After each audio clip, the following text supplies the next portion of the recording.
पूर्णमदः पूर्णमिदं पूर्णात् पूर्णमुदच्यते पूर्णस्य पूर्णमादाय पूर्णमेवावशिष्यते। ॐ शान्ति शान्ति शान्तिः।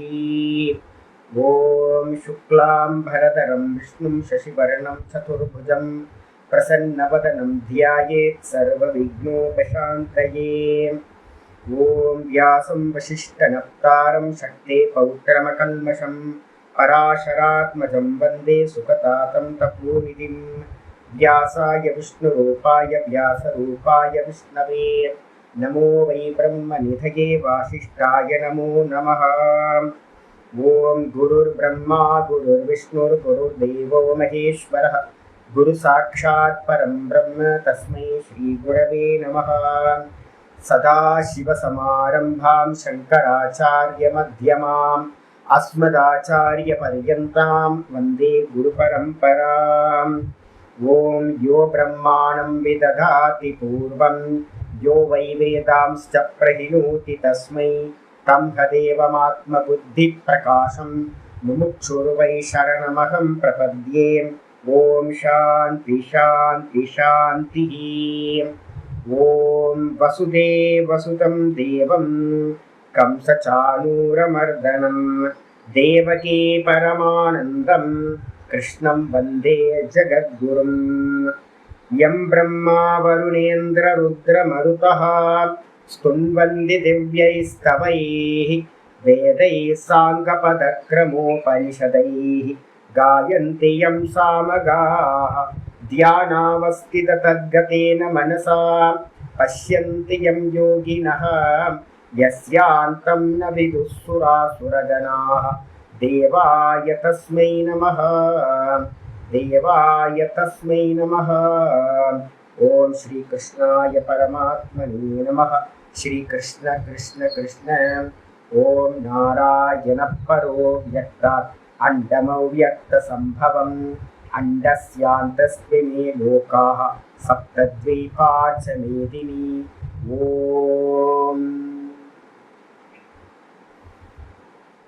எல்லாருக்கும் நமஸ்காரம். 4 நாள் லீவ்லயே ஏதோ ஒரு பெரிய கேப் வந்த மாதிரி இருக்கு. நீண்ட நாள் ஆன மாதிரி இருக்கு ஒரு ஃபீல். நம்ம பார்த்துக்கிட்டு இருக்கிறது பகவத்கீதையில 18வது அத்தியாயம் பார்த்துட்டு இருக்கோம். மோட்ச சந்நியாச யோகம். திரும்ப திரும்ப நான் ஞாபகப்படுத்திக்கிட்டே இருக்கிறேன். சந்நியாசத்தினால்தான் என்ன கிடைக்கும்? மோட்சமானது கிடைக்கும். சந்நியாசம்னா என்ன அர்த்தம்? வேஷம் இல்லை. சந்நியாசம்ன்றதுக்கு அர்த்தம் தியாகம். இந்த தியாகத்துல பலவிதமான தியாகங்கள் பாத்தீங்கன்னா மெதுவா மெதுவா நம்ம பார்த்துக்கிட்டே வரோம். கர்மப்பல தியாகம், அதுக்கப்புறம் முக்கிய கர்த்திருவத்தை தியாகம் பண்ணிட்டு பகவான் பண்றார், நான் ஸ்லேவ் அப்படின்னு நான் கவன கர்த்தாவாய் பகவான முக்கிய கர்த்தாவா ஆக்குறது.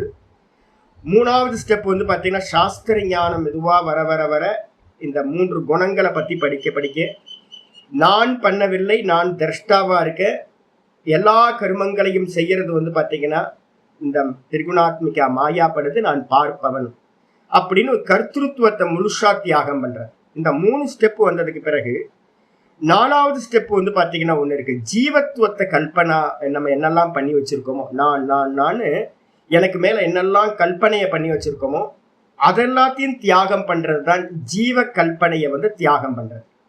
இப்ப ஜீவ கல்பனையை தியாகம் பண்ணதுக்கு பிறகுதான் முடிவா பாத்தீங்கன்னா நம்ம என்ன ஆகிறோம்? பிரம்மமா ஒருத்தன் ஆகின்றான். அப்ப ஸ்டெப் ஸ்டெப்பா போகுது. நம்ம எடுத்தோன்னு பாத்தீங்கன்னா ஹை ஜம்ப் பண்ணணும்னு நினைச்சோம் அப்படின்னா முடியாது. அதனால பொறுமையா இப்ப நம்ம எங்க இருந்து ஸ்டார்ட் பண்ணணுமோ அங்க இருந்து தான் ஸ்டார்ட் பண்ணணும். நம்ம எங்க நிக்கிறோம் அப்படின்னு பாத்தீங்க. ஆனா ஒரு மேப்பை பாத்தீங்கன்னா நம்ம எங்க போகணுமோ அந்த மேப் பாத்தீங்கன்னா பர்ஃபெக்டா தயார் பண்ணிக்கணும். அப்ப இப்ப முக்கியமான விசாரம் பாத்தீங்கன்னா நான் இதை ஏன் பேக்ரவுண்டை கிரியேட் பண்றேன் அப்படின்னா, ஆத்ம ஞானம் ஆத்ம ஞான நிஷ்டை அப்படின்னு இந்த 2 சப்தங்கள் பாத்தீங்கன்னா ரொம்ப இம்பார்ட்டன்ட். கீதாச்சாரியார் பாத்தீங்கன்னா இதை ரொம்ப எக்ஸலண்டா பாத்தீங்கன்னா சொல்றாரு. வேற எங்கேயுமே எல்லாரும் ஞானம் ஞானம்ன்ற வார்த்தையை எல்லா இடத்துலயும் உங்களுக்கு பயன்படுத்துறத பார்த்துருப்பீங்க. நீங்க ஞானம் ஞானம் அப்படின்னு எல்லா இடத்துலயும் ஸ்பிரிச்சுவல் இருக்க இடத்துல எல்லாம் ஞான நிஷ்டைன்ற சப்தம் பாத்தீங்கன்னா ரொம்ப ஸ்பெஷலா இந்த பகவத்கீதையில யூஸ் பண்ணப்படுது. ஆச்சாரியர் என்ன பண்ணியிருக்கார்? 50வது ஸ்லோகத்துல கிருஷ்ண பரமாத்மா என்ன பண்றார்? சித்திம் பிராப்தோ யதா பிரம்ம ததாப்னோதி நிபோதமே சமாசேனைவ கௌந்தேய நிஷ்டா ஞானஸ்ய யா பரா. இந்த ஸ்லோகத்தை தான் நம்ம வியாக்கியானம் பார்த்துட்டு இருக்கோம். 18வது அத்தியாயம் 50வது ஸ்லோகம். சித்திம் பிராப்தா, முதல் ஸ்டெப் வந்து பாத்தீங்கன்னா மனசுக்குள்ள நல்லா வச்சுக்கணும். என்ன சித்தி அப்படின்னு கேட்டீங்கன்னா 2 விதமான சித்தி இருக்கு. ஒண்ணு வந்து பாத்தீங்கன்னா கர்மஜா சித்தி அப்படின்னு முதல் ஸ்டெப். கர்மத்திலிருந்து உண்டாகிற சித்தி. கர்மத்துல என்ன அர்த்தம்? கர்மத்துல எல்லாம் பந்தப்படுத்தும், அதுங்க சித்தி எல்லாம் கிடைக்காது. கர்ம யோகத்தினாலதான் சித்தி கிடைக்கும். கர்மயோகத்தினால என்ன சித்தி கிடைக்கும் அப்படின்னா மனசுல நல்லா புரிஞ்சுக்கணும். சமத்துவம் யோக உச்சியதே. சமநிலை தான் வந்து பாத்தீங்கன்னா இந்த கர்மத்திலிருந்து உண்டாகக்கூடிய சித்தி. அதை அடைந்தவன் வந்து பாத்தீங்கன்னா யதா பிரம்ம ஆப்னோதி, எந்த விதமா பிரம்மத்தை அடைகின்றான் என்பதையும். பிரம்மத்தை வந்து பாத்தீங்கன்னா எப்படி அடையிறான்? அப்ப சித்தி இல்லாம பிரம்மத்தை அடைய முடியாது. மனசோட சமநிலை இல்லாம இந்த பிரம்மத்தை அடைய முடியாது. மனசுல வச்சுக்கணும். அதுக்கு அடுத்தது வந்து பாத்தீங்கன்னா எது ஞானஸ்ய யா பராநிஷ்டா. யானா எது, ஞானஸ்ய பராநிஷ்டா உக்தா, எது சாஸ்திரங்கள்ல வந்து பாத்தீங்க அப்படின்னா ஞானத்தோட மேலான நிஷ்டை என்று சொல்லப்பட்டதோ அதை வந்து பாத்தீங்க அப்படின்னா சமாசேனைவ கௌந்தேய நிபோத மே நிபோத. சுருக்கமா நான் என்கிட்ட இருந்து நீ என்ன பண்ண அப்படின்னா கேட்டு தெரிந்து கொள்வாயாக, நிச்சயம் பண்ணிக்கும். நிச்சயமா நிபோத அப்படின்றதுக்கு அர்த்தம் நல்லா நிச்சயமா தெரிந்து கொள்வாயாக அப்படின்னு ஸ்லோகத்துல வந்து பாத்தீங்கன்னா சொல்லியாச்சு. பிரம்மத்தை அடைதல், பிரம்மத்தை அடைதல்னு சொல்லலாம். இல்ல அப்படின்னா அந்த பிரம்மத்துல நிக்கிறதுன்னு பேர், அதுக்கு பேர் நிஷ்டான்னு பேர். ஒரு ஞானம் இருக்கு அப்படின்னா அந்த ஞானத்தோட முடிவான நிலைக்கு பேர் தான் நிஷ்டை அப்படின்னு பேர். இல்லைன்னா தொடர்ந்து பண்ணிக்கிட்டே இருக்கணும். இப்ப நீங்க ரமண பகவானை பாத்தீங்க அப்படின்னா ஒரு காலத்துல வந்து பாத்தீங்க அப்படின்னா தபஸ் பண்ணிருப்பார். 22 வருஷம் வந்து பாத்தீங்கன்னா குகையில இருந்தார். அப்படி குகையில இருக்கும் போதெல்லாம் நீண்ட காலம் வந்து பாத்தீங்கன்னா இந்த ஆசனத்துல உட்கார்ந்து அவரோட போஸ்டர் எல்லாம் பாத்தீங்கன்னா தெரியும். சின்ன பையன்ல இருந்து வந்து பாத்தீங்கன்னா நிறைய போட்டோஸ், விதவிதமான போட்டோஸ் எல்லாம் இருக்கு. எப்படி ஃபாரினர்ஸ் அங்கங்க எடுத்தாங்கன்னு தெரியல. எல்லாத்துலயும் வந்து பாத்தீங்கன்னா ஒரு போஸ்டர் இருக்கும், எல்லாம் மெடிடேஷன் போஸ்டர் இருக்கும். அதுக்கப்புறம் வந்து பாத்தீங்கன்னா கீழே இறங்கினதுக்கு பிறகு மெடிடேஷன் போஸ்டர் இருக்கா அப்படின்னு பாத்தீங்கன்னா மெடிடேஷன் போஸ்டரே இருக்காது. சாதாரணமா சுவாபாவிகமா இருப்பார். ஒண்ணு சாதனைகள் வந்து பாத்தீங்கன்னா ஏதோ ஒரு இடத்துல வந்து பின் பாயிண்ட்ல முடிவடையுது. எந்த சாதனையா இருந்தாலும், நான் சாப்பிட்றேன், இது ஒரு சாதனம், பசி தீர்றது வரைக்கும். எப்ப தீருது? அதுக்கு ஒரு பின் பாயிண்ட் இருக்குல்ல உங்களுக்கு. போதும், 5 இட்லி எனக்கு போதும், 4 இட்லி போதும் அப்படின்னு நான் நிப்பாட்டுறேன். எனக்கு பசி தீர்ந்து போச்சு. நல்லா வந்து பாத்தீங்கன்னா பெயின் அதிகமா இருக்குன்னு மெடிசின் நான் சாப்பிட்றேன் அப்படின்னா எது வரைக்கும் மெடிசின் சாப்பிட்றோம்? அந்த கியூர் ஆகிற வரைக்கும் வந்து பாத்தீங்கன்னா பெயின் கியூர் ஆகிற வரைக்கும் மெடிசின் சாப்பிட்றோம். கியூர் ஆயிடுச்சு, ஓகே போதும். அப்போ எந்த ஒரு விஷயமா இந்த உலகத்துல இருந்தாலும் அந்த விஷயத்துக்கு ஒரு எண்ட் பாயிண்ட் கண்டிப்பா இருக்கு, அது எவ்வளவு உயர்ந்ததா இருந்தாலும். அப்ப ஞானம் அப்படின்னு நம்ம சொல்லிட்டு இருக்கோம் அப்படின்னா ஞான அபியாசத்தை எவ்வளவு நாள் பண்றது சுவாமி? அதுக்குன்னு ஒரு பலன் இருக்கணும்ல. பலனை அடைஞ்சோன அந்த ஞானம் என்ன ஆயிடும்? பூர்த்தி ஆயிடும். நீங்க ஞான அபியாசங்கள் எல்லாம் வந்து பாத்தீங்க அப்படின்னா பூர்த்தி ஆயிடும். ஆத்மாவாரே திரஷ்டவ்யா, ஆத்மாதான் வந்து பாத்தீங்கன்னா பார்க்கத்தக்கது. அப்ப அதுக்காக என்ன பண்ணணும் அப்படின்னு கேட்டீங்கன்னா ஸ்ரோதவ்யோ மந்தவ்யோ நிதித்யாசிதவ்யா அப்படின்னு மைத்திரேய்க்கு வந்து பாத்தீங்க அப்படின்னா யாக்ஞவல்க்ய மகர்ஷி சொல்றார். ஸ்ரவணம் மனனம் நிதித்தியாசனம் இந்த 3மே வந்து பாத்தீங்க அப்படின்னா எதுக்காக, எது வரைக்கும் அப்படின்னா ஆத்மாவை பார்க்கிற வரைக்கும், ஆத்ம தரிசனம் உண்டாகிற வரைக்கும். இவ்வளவுதான் விஷயம். அப்ப வந்து பாத்தீங்கன்னா நிஷ்டை அப்படின்றது வந்து பாத்தீங்கன்னா ஆச்சாரியார் சொல்ல போறார். ஆத்மானுபவம் அப்படின்றது தான் நிஷ்டை என்று சொல்லப்படுகின்றது. மனசுல நல்லா புரிஞ்சுக்கணும். நிஷ்டைனா வேற எதுவுமே இல்லை. என்லைட்மெண்ட்டுக்கு, ஆத்ம அனுபூதிக்கு இன்னொரு பேர் தான் ஆத்ம ஞான நிஷ்டா அப்படின்னு பேரு. நான் சொல்லல, ஆச்சாரியர் பாஷ்யத்தில் சொல்ல போறேன். அப்ப அந்த நிஷ்டைய பத்தி நான் வந்து என்ன பண்ண போறேன், சுருக்கமா சொல்றேன் அப்படின்னு ஆச்சாரியார் ஆரம்பிச்சிருக்கார். ஆரம்பிச்சதுல வந்து பாத்தீங்கன்னா நேற்று பாடத்துல வந்து 96வது பேஜ். நேற்று பாடத்துல வந்து பாத்தீங்கன்னா பூர்வபக்ஷி ஒரு கேள்வி கேட்டிருந்தான். கீதிருஷி ஆத்மா, மேலேயே இருக்கு பாத்தீங்கன்னா தெரியும். கீதிருஷி சா, அந்த ஆத்மான்னு சொல்றீங்களே சாமி, ஆத்மானா என்ன? யாதிருஷம் ஆத்ம ஞானம், ஆத்மானா என்ன? ஆத்ம ஞானம்னா எவ்விதமானது? கீதற்கு தத்து, அந்த ஆத்ம ஞானம் என்னது? அது என்னது ஆத்ம ஞானம்ன்றீங்களா? அது என்னது? அது யாதிருச்ச ஆத்மா, அந்த ஆத்மான்னு நிறைய சாஸ்திரங்கள்லாம் சொல்லிட்டு இருக்காங்க. நீங்களும் பாத்தீங்கன்னா ரொம்ப வருஷமா பாடம் எடுத்துக்கிட்டே இருக்கீங்க. ஆத்மானா என்ன சுவாமி திடீர்னு கேட்டா? நிறைய பேருக்கு பாத்தீங்கன்னா எவ்வளவு காலம் கேட்டாலும் பாத்தீங்கன்னா ஆத்மானா என்னது, ஆத்மானா எதோ சொல்லிட்டே இருக்காங்க. நல்லா இருக்கு, கேட்கறதுக்கு நல்லா இருக்கு, ஆனா ஆத்மானா என்ன அப்படின்னு கேள்வி வருது. அதுக்கப்புறம் கீதிர்க்ஷ அசௌ, அது எது, அந்த ஆத்மா எது அப்படின்னும், யாதிர்க்ஷோ பகவதா உக்தக, இதெல்லாம் ஒரே கேள்விதான். இதெல்லாம் பாத்தீங்கன்னா பலவிதமா பாத்தீங்கன்னா என்னது அது, ஏது, எப்படி அப்படின்னு நம்ம கேட்கிறோம்ல, கலோக்கியில நம்ம கேட்கிறோம்ல. இதுதான் இங்க ஆச்சாரியர் என்ன பண்ணியிருக்கார், இத்தனை விதமா எழுதியிருக்கார். எதுப்பா அது ஆத்மானா என்னது, அது ஆத்மா எது, அது ஆத்மா எப்படி விதமா இருக்கும், ஆத்ம ஞானம்னா என்ன, அது எப்படி இருக்கும் அப்படின்னு பலவிதமா பாத்தீங்கன்னா மனிதர்கள் இடத்துல கேள்விகள் கேட்கப்படுது. இதுக்கு பாத்தீங்கன்னா பகவதா, பகவானால, ஏன் உபனிஷத்தினால இருந்தும், அது மட்டும் இல்லாம நியாயம்னு சொல்லக்கூடிய பிரம்மசூத்திரத்தில இருந்தும் எவ்விதமாக சொல்லப்பட்டதோ அது என்னது ஆத்மா. அப்ப நமக்கு என்ன பிரமாணம், உபனிஷத்து, அதுக்கப்புறம் பாத்தீங்கன்னா பிரம்மசூத்திரம், அதுக்கப்புறம் பகவான் சொல்ற இந்த பகவத்கீதை. இந்த 3 சாஸ்திரங்கள்லயும் எந்த விதமா இந்த ஆத்மா சொல்லப்பட்டிருக்கு, ஆத்ம ஞானம் சொல்லப்பட்டிருக்கு, இதான் கேள்வி. கேள்விக்கு பாத்தீங்கன்னா ஆச்சாரியர் ஆரம்பிக்கிறார், பூர்வ பக்ஷியில இருந்தே ஆரம்பிக்கிறார். பூர்வ பக்ஷி திரும்ப நான் ஒவ்வொன்னா சொல்லிட்டே வரேன். நனு விஷயாகாரம் ஞானம் ந விஷயோ ந அப்பி ஆகாரவான் ஆத்மா இஷ்யதே குவச்சித்து. ரொம்ப முக்கியமானது, விசாரத்துக்கு கொண்டு வந்துருங்க. நனு விஷயாகாரம் ஞானம், இந்த உலகத்துல நீங்க நல்ல ஆத்மாவை பத்தின விஷயங்கள் ரொம்ப கிளியரா ஆக்கிங்க. இந்த பிரகரணம் ரொம்ப, இந்த மொத்த பகவத்கீதையிலையும் இந்த இதை நல்லா புரிஞ்சுக்குங்க. முக்கியமானது இதுதான். ஒரு கிளியரா விஷனுக்கு வந்துருங்க. எந்த ஒரு ஞானமா இருந்தாலும், எந்த உலகத்துல ஒரு ஞானம், நமக்கு ஒரு ஞானம் அறிவு அப்படின்னு இருந்தாலும், அறிவுன்னு எடுத்துங்க, நமக்கு தமிழ்ல ஈஸியா இருக்கும். எந்த அறிவா இருந்தாலும், எந்த ஞானமா இருந்தாலும், எந்த நாலேஜா இருந்தாலும், அதுக்கு ஏதாவது ஒரு பாத்தீங்கன்னா நாமம், ரூபம், குணம், ஏதோ ஒரு ஃபார்ம் இருக்கும். ஒண்ணு நாமம் இருக்கணும், இல்ல அப்படின்னா ரூபம் இருக்கணும், இல்ல அப்படின்னா பாத்தீங்கன்னா ஏதோ ஒரு குணம் இருக்கணும். சுடுதுஜி, ரொம்ப சில்லுன்னு இருக்குஜி, சிவப்பா இருக்குஜி அப்படின்னு எதையாவது ஒரு குணத்தையாவது சொல்லணும். பேரு தெரியாததை நம்ம என்ன பண்ணுவோம், அது இது அப்படின்னு சர்வநாம சப்தம்னு சொல்லுவோம்.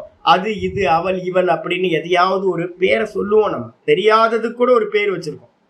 இந்த உலகத்துல இந்த புத்தியில பாத்தீங்கன்னா எந்த ஞானம் எல்லாம் உண்டாகுதோ அந்த ஞானத்துக்கு பின்னாடி ஏதோ ஒரு ஃபார்ம் இருக்க வேண்டும். ஃபர்ஸ்ட் எடுத்தோன்னு அது உலகத்துல இருக்கிற சர்வத்துக்கும் இந்த கண்டிஷன்.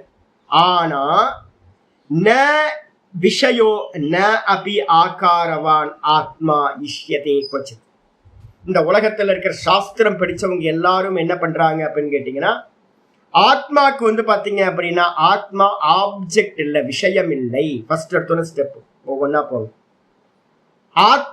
ஆத்மான்றது ஒரு ஆப்ஜெக்ட் இல்ல. ஆப்ஜெக்ட்னா விஷயம்னு அர்த்தம், ஆப்ஜெக்ட் இல்ல. அப்போ ஆப்ஜெக்ட் நான் எந்த உலகத்துல என்னெல்லாம் பாக்குறனோ அது எதுவுமே ஆத்மா இல்லை. 2வது ஸ்டெப் பாத்தீங்கன்னா ந ஆகாரவான். இந்த ஆத்மாக்கு பாத்தீங்க அப்படின்னா ஆகாரம் இல்லை. நான் எங்க போய் பாக்குறேன் சாமி அப்படின்னா, ஆத்மான்ற சப்தத்துல நான் போட்டுங்க. நான் பாத்தீங்கன்னா என்னைக்காவது ஆப்ஜெக்டா நீங்க பாத்திருக்கீங்களா? கண்ணாடிக்கு முன்னாடி பாக்குறமே சாமி, உங்க தேகத்தை தான் நீங்க பாக்குறீங்க. அப்ப நம்ம பாக்குறது நானே பார்க்கல, என்னுடைய தேகத்தை நான் கண்ணாடியில பாக்குறேன் நானு. அப்ப பாத்தீங்கன்னா நானை பாத்தீங்கன்னா ஆப்ஜெக்ட் பண்ண முடியாது. முதல் ஸ்டெப் மனசுக்குள்ளார எப்பயுமே வச்சுக்கணும். முதல் ஸ்டெப் நமக்கு நல்லா புரியணும். எந்த காரணத்தை முன்னிட்டு ஈஸ்வரனே இருந்தாலும், சிவபெருமானே வந்தா கூட அவரோட ஆத்மாவை என்ன பண்ண முடியாது, ஆப்ஜெக்ட் பண்ண முடியாது. ஆத்மா ஆப்ஜெக்ட் இல்லை, நான் சப்ஜெக்ட், எப்பவுமே சப்ஜெக்ட். சரி, 2வது ஸ்டெப், இந்த ஆத்மாக்கு ஏதாவது ஃபார்ம் இருக்கா அப்படின்னு கேட்டீங்கன்னா எந்த ஃபார்மும் இல்லை. அப்ப நான் கண்ணாடியில பாக்குறது ஒரு ஃபார்ம் பாக்குறேன்ல, இப்ப நான் கேமரால பாத்துக்கிட்டு இருக்கேன், கொண்டை வச்சு திரிபுன்றம் போட்டு நல்லா தாடி வச்சு ஒரு ரூபத்தை பாக்குறேன். இது ஆத்மா இல்லை. ஏன் அப்படின்னா ஆக்காரம் இருக்கு, ஃபார்ம் இருக்கு இதுக்கு. அப்ப எதுக்கெல்லாம் ஃபார்ம் இருக்கோ, எதுக்கெல்லாம் வந்து பாத்தீங்கன்னா ஒரு நாமம் இருக்கோ, ஃபார்ம் இருக்கோ, வடிவம் இருக்கோ, எதெல்லாம் குணம் இருக்கோ, அது எதுவுமே ஆத்மா இல்லை. ஆனா ஞானம்னா என்னது? எந்த ஒரு ஞானமா இருந்தாலும் அதுக்கு நாமம் இருக்கணும், ரூபம் இருக்கணும், குணம் இருக்கணும், ஏதாவது ஒண்ணு இருக்கணும். இந்த ரெண்டு இருக்கணும். அதே நேரத்துல வந்து பாத்தீங்கன்னா உடனே பூர்வ பக்ஷிக்கு, அந்த பூர்வ பக்ஷிக்கு ஒருத்தர் பதில் சொல்றேன், இல்லப்பா தப்பா நீ புரிஞ்சிருக்க அப்படின்னு. ஏகதேசி வேதாந்தி அப்படின்னு பேர். ஏகதேசின்னு என்ன அர்த்தம்? கொஞ்சம் பேர் சரியா புரிஞ்சுக்காம வந்து பாத்தீங்கன்னா சில பேர் பேசுவாங்க. நம்ம என்ன பண்ணுவோம்னா அலோவ் பண்ணுவோம். சில பேர் வந்து பாத்தீங்க அப்படின்னா சில பேர் என்ன பண்ணுவாங்க, இப்ப நம்ம ஆர்டிக்கல்லாம் அனுப்புறீங்கல்ல, எனக்கு ஏதாவது வந்து பாத்தீங்க அப்படின்னா நீங்க ஆர்டிக்கல்லாம் போட்டு அனுப்புறீங்க. அப்ப நான் என்ன பண்ணுவேன் அப்படின்னு கேட்டா படிப்பேன், அங்கெல்லாம் படிப்பேன். நிறைய நல்லதும் இருக்கும், அதே நேரத்துல தவறான புரிதலும் நிறைய இடத்துல இருக்கும். நான் அப்பப்ப பார்ப்பேன். இன்னைக்கு கூட வந்து ஃபேஸ்புக்ல வந்து பாத்தீங்கன்னா நம்ம ஜெயந்தி அம்மா வந்து யோக சூத்திரம் எழுதிட்டு இருக்காங்க. எனக்கு வந்து பாத்தீங்கன்னா படிக்கும் போது தெரிஞ்சது, ஐயோ இவங்க வந்து நான் வேதாந்தத்தையும் யோகத்தையும் மிக்ஸ் பண்ணி பேசுறாங்களே, இது பேசக்கூடாது அப்படின்னு. வேதாந்தம்னு போட்டு தனியா எழுதணும், இல்லை வேதாந்தத்துல இப்படி சொல்லுது, இது யோகத்துல இப்படி சொல்லுது அப்படின்னு பிரிச்சு சொல்லணும், இல்லைன்னா கன்ஃபியூஸ் ஆகும் எதிர்க்க இருக்கும்போது. நான் என்ன பண்ணேன், அப்ப நான் மெசேஜ் பண்ணுவேன்னா அப்படின்னு கேட்டீங்கன்னா மெசேஜ் பண்ண மாட்டேன்.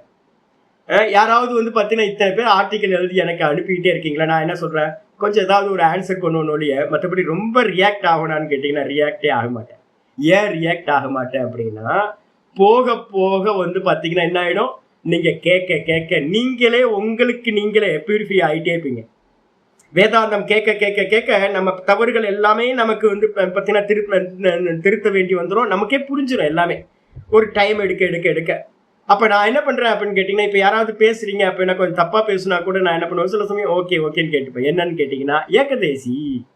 இன்னும் ஸ்டூடெண்ட் வந்து பாத்தீங்கன்னா இன்னும் பரிபக்குவம் ஆகல, கொஞ்சம் ஓகே, ஒரு ஒரு 75% ஓகே, 25% சரியா புரியல.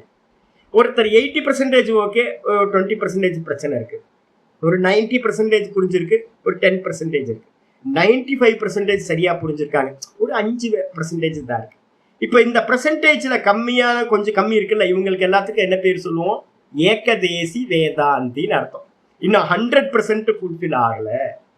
அப்போ நம்ம என்ன பண்ணுவோம் அவங்கள அப்படின்னு கேட்டீங்கன்னா, தப்புன்னு சொல்லுவோமா அப்படின்னு கேட்டீங்கன்னா, தப்புலாம் இல்லப்பா, தப்புலாம் இல்லை, இந்த இடத்துல இந்த மாதிரி அர்த்தம் எடுக்கணும், இந்த இடத்துல இந்த மாதிரி அர்த்தம் எடுக்கணும், கொஞ்சம் கரெக்ஷன் மட்டும் பண்ணிங்க. நம்ம என்ன சொல்லுவோம், தப்புன்னு சொல்ல மாட்டோம், நீ புரிதல்ல கொஞ்சம் கரெக்ஷன் பண்ண வேண்டியிருக்குன்னு சொல்லுவோம்.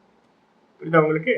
அப்போ இதுதான் ஏகதேசி வேதாந்தி அப்படின்னு சொல்லக்கூடியது. ஏகதேசினா என்ன அர்த்தம், ஒரு ஏரியால மட்டும் வந்து பாத்தீங்கன்னா நல்லா புரிஞ்சிருக்கான், ஒரு ஏரியால கொஞ்சம் அண்டர்ஸ்டாண்டிங்ல குறை இருக்கு, இவர்தான். இந்த ஏகதேசி வேதாந்தி என்ன பண்றான், நம்ம ஏகதேசி வேதாந்தி யாரு, நம்ம தான், யாரோ யோசிக்காதீங்க, நம்ம தான் ஏகதேசி வேதாந்தி. கொஞ்சம் குறையா புரிஞ்சிருப்போம். என்ன குறை, நம்மள்ட்ட இருக்க குறையே சொல்றாரு ஆச்சாரியார். நனு ஆதித்ய வர்ணம் மந்திரங்கள் வந்து பாத்தீங்கன்னா இருக்கு, ஸ்வேதாஸ்வதர உபனிஷத்துல வந்து பாத்தீங்கன்னா மந்திரம் தெளிவா இருக்கு. ஆதித்ய வர்ணம் அப்படின்னு வந்து பாத்தீங்கன்னா தமசப்பரஸ்தாத், இருட்டுக்கு அப்பால் இருக்கிறது, ஆதித்யனை போன்ற வடிவமுடையது அப்படின்னு. ஆதித்யனுக்கு என்ன ஃபார்ம், பிரகாசம். ஆதித்யனுக்கு என்ன ரூபம், பிரகாசம். சூரியன் எப்படி இருக்கும், பிரகாசமா இருக்கும், அதான் ஆத்மாவோட ரூபம் அப்படின்னு சொல்லியிருக்கு. அதுக்கப்புறம் பாரூபக, ரொம்ப அருமையா சாந்தோக்கியத்துல வந்து பாத்தீங்க அப்படின்னு சொல்லும்போது சொல்லுது, மனோமய பிராணசரீரக பாரூபக அப்படின்னு ஆத்மாவை சொல்லும் போது, பாரூபம், பானா பிரகாசம், பிரகாச ரூபமானது ஆத்மான்னு சொல்லியிருக்கு. உடனே நம்ம என்ன பண்ணுவோம், நம்மளை விட்டுட்டு நம்ம என்ன பண்ணுவோம், பிரகாசம்னு ஆப்ஜெக்ட் பண்ணிக்கிட்டே இருப்போம். பிரகாசமா இருக்கும் போல இருக்கு, சூரியன் மாதிரி, தீபம் மாதிரி வந்து பாத்தீங்க அப்படின்னா இருக்கும் போல இருக்கு. ஒரு தீபத்தை போட்டு வச்சுட்டு, இந்த தீபம் தான் பிரகாசம், இந்த தீப பிரகாசம் தான் ஆத்மா, சூரியனை பார்க்கும்போது இதுதான் வந்து பாத்தீங்கன்னா ஆத்மா அப்படின்னு வந்து பாத்தீங்கன்னா எல்லாம் நம்ம நினைச்சுக்கிட்டு இருப்போம். அதுக்கு அடுத்தது ஸ்வயம் ஜோதி, பிருகதாரண்ய மந்திரம் சொல்லுது, ஸ்வயம் ஜோதி அப்படின்னு வந்து பாத்தீங்கன்னா சொல்லுது. ஸ்வயம் ஜோதின்னு என்ன அர்த்தம், எந்த ஒரு இதுவும் ஃபியூயலும் இல்லாம அது தன்னால எரிஞ்சுக்கிட்டு இருக்கிறது அப்படின்னு பிருகதாரண்யம் சொல்லுது. அப்ப எல்லா இடத்துலயும் ஒரு ஜோதி ஜோதி இருக்கா. ஆதித்ய வர்ணம்னாலும் ஒரு பிரகாசம் ஜோதி, பாரூபம்னாலும் ஒரு பிரகாசம். அதுக்கப்புறம் வந்து பாத்தீங்கன்னா சுயம் ஜோதின்றது தெளிவா இருக்கு. நம்ம எங்கேயாவது வள்ளலாரோட இதில் எடுத்துக்கிட்டீங்க அப்படின்னா அவங்க எல்லாம் பெரிய ஒரு தீபத்தை போட்டுதான் இது பண்றாங்க. அப்ப இந்து மதத்துல வந்து சனாதன தர்மத்துல எங்க போனாலும் வந்து பாத்தீங்கன்னா ஒரு ஒரு லைட் வந்து பாத்தீங்கன்னா இல்லாம எதுவுமே இருக்காது. அப்ப நம்ம மனசுக்குள்ளார என்ன இருக்கு அப்படின்னா ஆத்மா வந்து பாத்தீங்கன்னா ஜோதி ஸ்வரூபம் அப்படின்னு வந்து பாத்தீங்கன்னா நமக்குள்ளார ஆயிரும். இது ஆகாரவத்வம் ஆத்மனக ஸ்ரூயதே. இந்த விதமா ஆகாரத்தை உடையது, ஆகாரம்னா ஃபார்ம், என்னப்பா ஃபார்ம்? பிரகாசம், பிரகாசம்ன்ற வடிவத்தை உடையது ஆத்மா அப்படின்னு வந்து பாத்தீங்கன்னா வேதத்திலேயே சொல்லியிருக்குப்பா இது மாதிரி அப்படின்னு யாரு? ஏகதேசி வேதாந்தி அர்த்தம் எடுக்கிறார். உடனே வந்து பாத்தீங்க அப்படின்னா சித்தாந்தி சொல்றேன், சிஷ்யா கொஞ்சம் திருத்திக்க, இது இப்படி எழுதக்கூடாது, இப்படி பண்ணக்கூடாது, இப்படி சொல்லக்கூடாது, கொஞ்சம் கரெக்ஷன் பண்ணிங்க. என்ன கரெக்ஷன் அப்படின்னு கேட்டீங்கன்னா, நீ சொன்னதெல்லாம் எதுக்கு அப்படின்னா இந்த பிரகாசமானது ஜோதி ஸ்வரூபம் ஆதித்ய வர்ணம்னு சொன்னதெல்லாம் தமோ ரூபத்துவ பிரதிஷேதார்த்தத்துவா. தமோ ரூபம்னா என்ன அர்த்தம் அப்படின்னு கேட்டீங்கன்னா, ஆத்மாவை அறியறதுக்கு ஒரே ஒரு மெத்தடு தான் சாஸ்திரம் சொல்லுது. என்ன அப்படின்னு கேட்டீங்கன்னா, ஃபர்ஸ்ட் 2 விஷயம் சொல்லிட்டோமா. ஒன்னு என்னது? ஆப்ஜெக்ட் இல்லை, ந விஷயம். 2வது என்னது? ந ஆகாரவான். 2 மனசுல எப்பயுமே வச்சுக்கணும், ஆரம்பத்துல இருந்து எடுத்துக்குவாங்க. விஷயம் இல்லை அப்படின்னா என்ன அர்த்தம்? ஆப்ஜெக்ட் இல்லை. அப்ப எதெல்லாம் ஆப்ஜெக்ட் இருக்கோ அதெல்லாத்தையும் இது இல்லை, இது இல்லை, இது இல்லைன்னு நேர்த்தி பண்ணணும். அதுக்கப்புறம் எதுக்கெல்லாம் ஃபார்ம் இருக்கோ அந்த ஃபார்ம் இருக்கிறது எல்லாத்தையும் நேர்த்தி பண்ணணும். அப்ப நீங்க நேர்த்தி பண்ணிக்கிட்டே போனீங்கன்னா என்ன ஆயிருவீங்க? கடைசியில தூங்கிடுவீங்க சாமி. ஏன்னா தூக்கத்துல என்ன இருக்கு அப்படின்னு கேட்டீங்கன்னா, ஆப்ஜெக்ட் எதுவுமே தூக்கத்தில் இல்லை. எல்லாத்தையும் ஜாகிரதம், சொப்பனம், அதுக்கப்புறம் சுசுப்தி. அப்ப ஜாகிரத சொப்பனத்துல ஆப்ஜெக்ட் இருக்கு, ஜாகிரத சொப்பனத்துல ஒரு ஃபார்ம் இருக்கு. இது டீப் ஸ்லீப் போகும்போது என்ன ஆகுது? ஃபார்ம் இல்லை. இதே மாதிரி ஒருத்தர் உட்கார்ந்துக்கிட்டு வந்து பாத்தீங்கன்னா எல்லாத்தையும் இது நான் இல்லை, இது நான் இல்லை பார்க்கப்படுவதால் ஆப்ஜெக்டா இருக்கிறதுனால இது நான் இல்லை, இது நான் இல்லைன்னு நேர்த்தி பண்ணிக்கிட்டே போறாருன்னு வச்சுங்க. கடைசியில என்ன ஆகும் அப்படின்னு கேட்டீங்கன்னா, தூக்கத்துல போன மாதிரி நான் இருக்கனா இல்லையான்னு கூட வந்து பாத்தீங்கன்னா தெரியாத அளவுக்கு இவன் என்ன ஆயிடுவான்? எல்லாத்தையும் நேர்த்தி பண்ணதுக்கு பிறகு தமோ ரூபத்துவ பிராப்தி. தமோ ரூபம்னா என்ன அர்த்தம்? இருட்டு, ஒண்ணுமில்லை. அந்த ஒண்ணுமில்லைக்கு நம்ம எல்லாம் என்ன சொல்லுவோம்? வெட்டவெளி, சூனியம் அப்படின்னு ஒவ்வொருத்தரும் ஒவ்வொரு பேர் வச்சிருக்காங்க. அது எங்க அங்க என்ன இருக்கு அப்படின்னு கேட்டீங்கன்னா ஒன்றுமில்லை. ஒன்றுமில்லைன்னா என்ன அர்த்தம்? அது வந்து பாத்தீங்கன்னா தமோ ரூபம், இருட்டு, கர்க்கும் இருட்டு, ஒன்றுமில்லை அப்படின்னு பிராப்தி ஆகும். நீங்க நேர்த்தி பண்ணிக்கிட்டே போகும்போது மனநத்தோட உச்சத்துல வந்து பாத்தீங்கன்னா நேர்த்தி பண்ணிக்கிட்டே போனீங்கன்னா ஆப்ஜெக்ட் எல்லாம் கேன்சல் ஆயிடும். சப்ஜெக்ட பத்தி நமக்கு என்னென்ன கவனம் இருக்கவே இருக்காது. இந்த இடத்துல அதை நிஷேதம் பண்றதுக்காக, அதை பிரதிஷேதம் பண்றதுக்காக தமோ ரூபத்துவ பிரதிஷேதார்த்தத்துவாத் தேஷாம் வாக்கியானாம் உடனே சொல்லுது, அந்த இடத்துல நீ இருக்கப்பா அப்படி. இப்ப நான் தூக்கத்துல வந்து பாத்தீங்கன்னா ஒண்ணும் இல்லை, வெளியில போய் எல்லாத்தையும் கேட்டு பாருங்க. தூக்கத்துல என்ன இருக்கு அப்படின்னு கேட்டீங்கன்னா என்ன சொல்லுவாங்க அப்படின்னு கேட்டீங்கன்னா, தன்னை விட்டுருவாங்க. தன்னை விட்டுட்டு வந்து பாத்தீங்கன்னா எதிர்க்க இருக்க ஒண்ணுமில்லை, தூக்கத்துல ஒண்ணுமில்லை, எல்லாம் சூன்யமா இருக்கு அப்படின்ற வார்த்தையை தான் பிரயோகம் பண்ணுவாங்க. கொஞ்சம் சாஸ்திரம் படிச்சவங்கள்ட்ட கேட்காதீங்க, நார்மல் பெர்சன்ட்ட போயிட்டு தூக்கத்துல உங்களுக்கு என்ன எக்ஸ்பீரியன்ஸ் அப்படின்னு கேட்டீங்கன்னா, தூக்கத்துல ஒண்ணும் இல்லை, ஒரே இருட்டா இருந்துச்சு அப்படின்னு. அப்ப சாஸ்திரம் என்ன பண்ணுது அப்படின்னு கேட்டீங்கன்னா, ஃபர்ஸ்ட் எடுத்துன்னு ஒரு லைட் நீங்க கொண்டு வருது. என்ன அப்படின்னு கேட்டீங்கன்னா, அந்த இடத்துல நீ இருந்த. சரி, அந்த நான் எப்படி இருந்த அப்படின்னு கேட்டீங்கன்னா, அந்த நான் வந்து பாத்தீங்கன்னா அது இருட்டு இல்ல, அந்த நான் ஆதித்ய வர்ணம், பிரகாசம், வெறும் கான்சியஸ்னஸ். ஆதித்ய வர்ணத்துக்கு அர்த்தம் என்னது? அங்க அறிவுன்னு அர்த்தம் எடுக்கணும். வெறும் பிரகாசம். தூக்கத்துல நான் இருந்தேன், அதனால்தான் நான் வந்து பாத்தீங்கன்னா ஒன்றுமில்லைன்ற அறிவு வந்து பாத்தீங்கன்னா எனக்கு இருந்துச்சு. எந்த இன்ஸ்ட்ருமெண்ட்டும் அங்க எனக்கு இல்லை. தூக்கத்துல ஏதாவது மனசு, புத்தி, இந்திரியங்கள் ஏதாவது இருந்துச்சா? இல்லவே இல்லை. அப்ப நான் வந்து பாத்தீங்கன்னா நான் சுகமா தூங்குன, வேற ஒன்றையும் அறியவில்லை. இதான் நம்மளோட ஸ்டேட்மெண்ட்.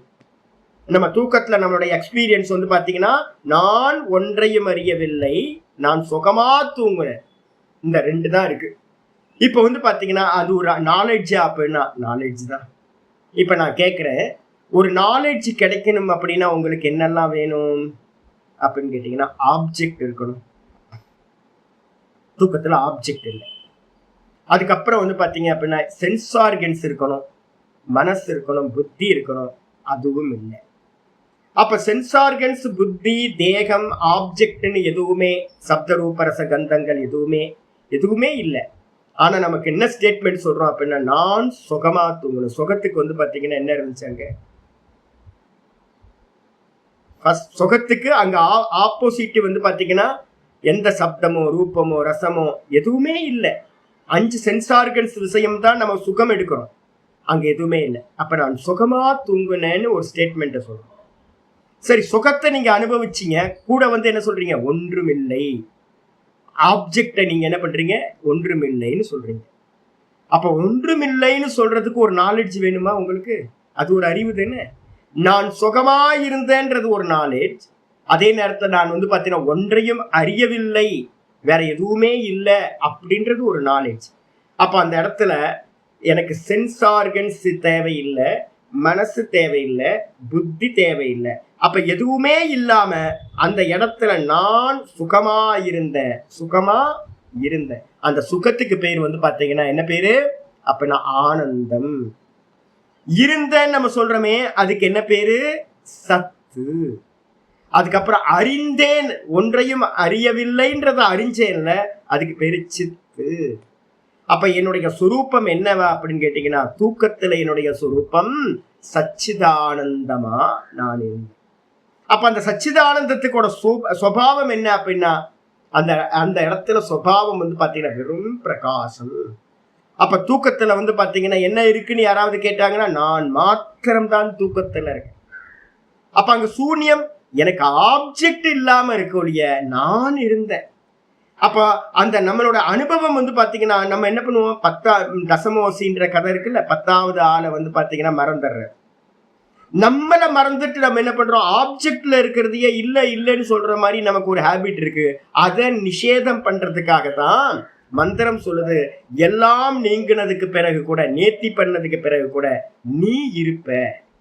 அந்த நீன்ற நான்றது எப்படி இருக்கும் அப்படின்னா, அந்த நான் எப்படி இருக்கும், ஆதித்ய வர்ணம், பாரூபம், சுயம் ஜோதி. ஏன் சுயம் ஜோதி? அந்த இடத்துல எந்த ஒரு நாலேஜுக்கு வேற இன்ஸ்ட்ருமெண்டே தேவையில்லை, அதுக்கு எந்த ஒரு ஃபியூயலும் தேவையில்லை, எந்த ஒரு சகாயமும் தேவையில்லை, தானே எல்லாத்தையும் அறியறது. அதான் சுயம் ஜோதி, வெறும் கான்சியஸ்னஸ். இதுக்காகத்தான் இந்த வாக்கியங்கள் சொல்லப்பட்டிருக்குப்பா அப்படின்னு ஏகதேசிய பார்த்து குருநாதர் என்ன பண்றார், சித்தாந்தி கரெக்ஷன் பண்றார்.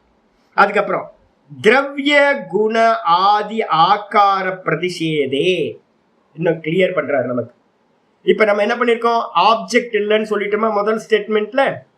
ஆப்ஜெக்ட்னாவே என்ன அர்த்தம், திரவியம், மேட்டர்.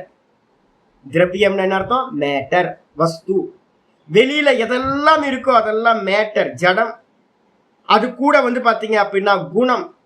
குணம் அப்படின்னா வெள்ளை, சிவப்பு, கருப்பு, அதெல்லாத்தையும் குணங்கள். ஆதி ஆகார பிரதிஷேதே, இந்த மாதிரி ஃபார்ம் இருக்கிறது எல்லாத்தையும் திரவியத்திற்கு கூட என்ன வந்துடும், மேட்டர்னு எடுத்தீங்கன்னாவே எந்த ஒரு மேட்டரா இருந்தாலும் என்ன வந்துடும், ஒரு புஸ்தகம்ன்ற ஒரு மேட்டர். அப்ப இந்த புஸ்தகம்ன்ற மேட்டர்ல என்னெல்லாம் இருக்கு, இது மேட்டர் தானே, ஆப்ஜெக்ட். இந்த ஆப்ஜெக்ட்ல என்ன இருக்கு, நாமம், புஸ்தகம்ன்ற நாமம், அதுக்கப்புறம் புஸ்தகம்ன்ற ஒரு ஃபார்ம். அப்ப மேட்டர்னு சொல்லும் போதே என்ன வந்துடணும், நாமம், ரூபம், அதுக்கப்புறம் குணம். எந்த ஒரு வஸ்துக்கு இருந்தாலும் வந்து பாத்தீங்கன்னா ஒரு குணம் இருக்கு. இந்த நாம ரூப குணங்கள் வந்து பாத்தீங்க அப்படின்னா எப்படி குணம், ஜி கொதிக்குது, ஜி சில்லுன்னு இருக்கு ஜி அப்படின்றோம். இப்ப காத்து வந்து பாத்தீங்கன்னா ஒரே ஹாட்டா இருக்கு, அப்ப குணம் தானே அது, ஹாட்டா இருக்கு, சில்லுன்னு இருக்கு, கொதிக்குது, ஸ்மெல் நல்லா இருக்கு அப்படின்னு அந்த குணங்கள் இருக்குல்ல, நல்லா பிளசண்டா இருக்கு. இந்த இது மாதிரியான குணங்கள் இது எல்லாத்தையும் வந்து பாத்தீங்கன்னா பிரதிஷேதே, திரவிய குண ஆதி ஆகார பிரதிஷேதே. எல்லாத்தையும் இது ஆத்மா இல்லை, இது ஆப்ஜெக்ட், இது ஆத்மா இல்லை, இது ஆப்ஜெக்ட், இது ஆத்மா இல்லை, ஆப்ஜெக்ட்னு நேர்த்தி பண்ணிக்கிட்டே, பிரதிஷேதம்னு என்ன அர்த்தம்? நீக்கிக்கிட்டே போனோம் அப்படின்னா, நெகேட் பண்ணிக்கிட்டே போனோம்னா கடைசியில என்ன ஆகும்? நேர்த்தி பண்ண முடியாம எல்லாம் நேர்த்தி பண்ணதுக்கு பிறகு ஆத்மனக தமோ ரூபத்வே பிராப்தே.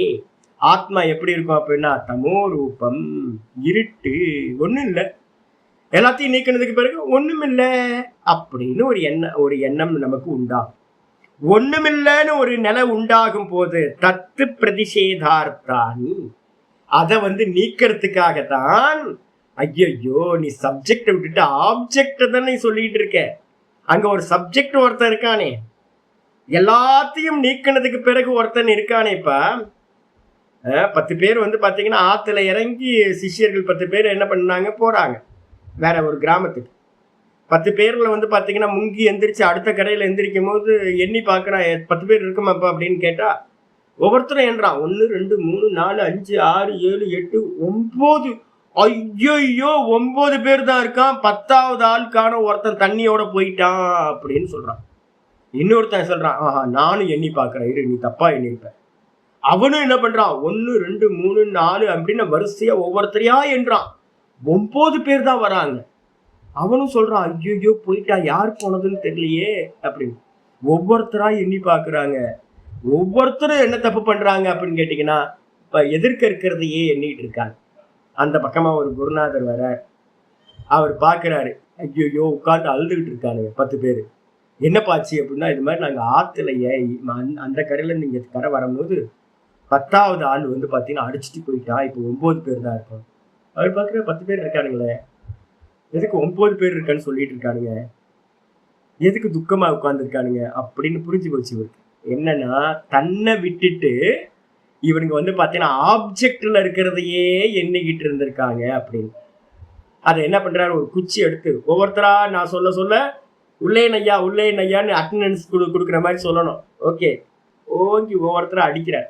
1ஆமவன் உள்ளே நையா, 2ஆமவன் உள்ளே நையா, 3ஆமவன் உள்ளே நையா. 10 பேர் வந்தாச்சு. 10 பேர் இருக்கீங்களேப்பா, 10 பேர் வந்துட்டாங்க பத்தியா அப்படின்னு. ஐயோ குருநாதரே, பெரிய பாக்கியம், நீங்க 10வது ஆளை கூப்பிட்டு வந்துட்டீங்க. 10வது ஆள் எல்லாம் கூட்டிட்டு வரல. என்ன பண்ணிருக்காங்க அப்படின்னு கேட்டீங்கன்னா, சப்ஜெக்டை விட்டுட்டு ஆப்ஜெக்டிலேயே கவனம் இருக்கிறது.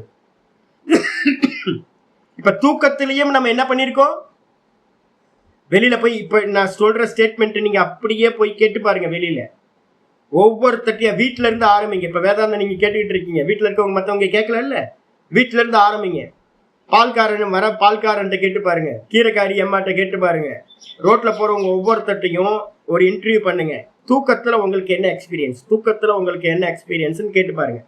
அதுல 10ல பாத்தீங்கன்னா 8 பேர் என்ன சொல்லுவாங்க அப்படின்னா, ஒன்னும் தெரியல, அங்க ஒண்ணும் இல்ல. தூக்கத்துல நீ இருந்தியாமா, இல்லையா, ஒண்ணும் இல்லையா, அங்க ஒண்ணுமே இல்லை, ஒண்ணுமே இல்லை அப்படிதான் சொல்லுவாங்க. அப்ப அதுக்கு பேர் என்ன பேரு, ஒண்ணும் இல்லைன்னா சூன்யம், இருட்டு அப்படின்னு அர்த்தம். அப்போ இந்த தானை விட்டுட்டு, அந்த இடத்துல தான் இருந்தேன் அப்படின்றத விட்டுட்டு எல்லாமே ஆப்ஜெக்ட் எடுத்துக்கிட்டு இருக்காங்க. அதை தான் நீக்கிறதுக்காக என்ன பண்ணுது, ஆதித்ய வர்ணம் இத்தியாதி வாக்கியானி.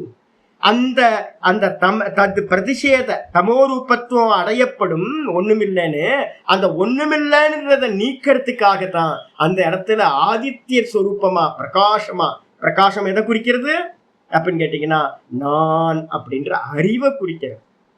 அப்ப வெளியில நம்ம தீபம் வைக்கிறோமே, தீபம் எதுக்கு அப்படின்னு கேட்டீங்கன்னா, வாஸ்தவத்துல என்ன அப்படின்னா ஒரு ஒரு உவமைதான் பாத்தீங்கன்னா. இந்த மாதிரி பாத்தீங்கன்னா தீபம் எதுக்காக யூஸ் பண்றோம், ஒரு இருட்டு அறையில ஒன்னும் கண்ணுக்கு தெரியல, ஏதாவது தெரியுதா, ஒன்னும் தெரியல.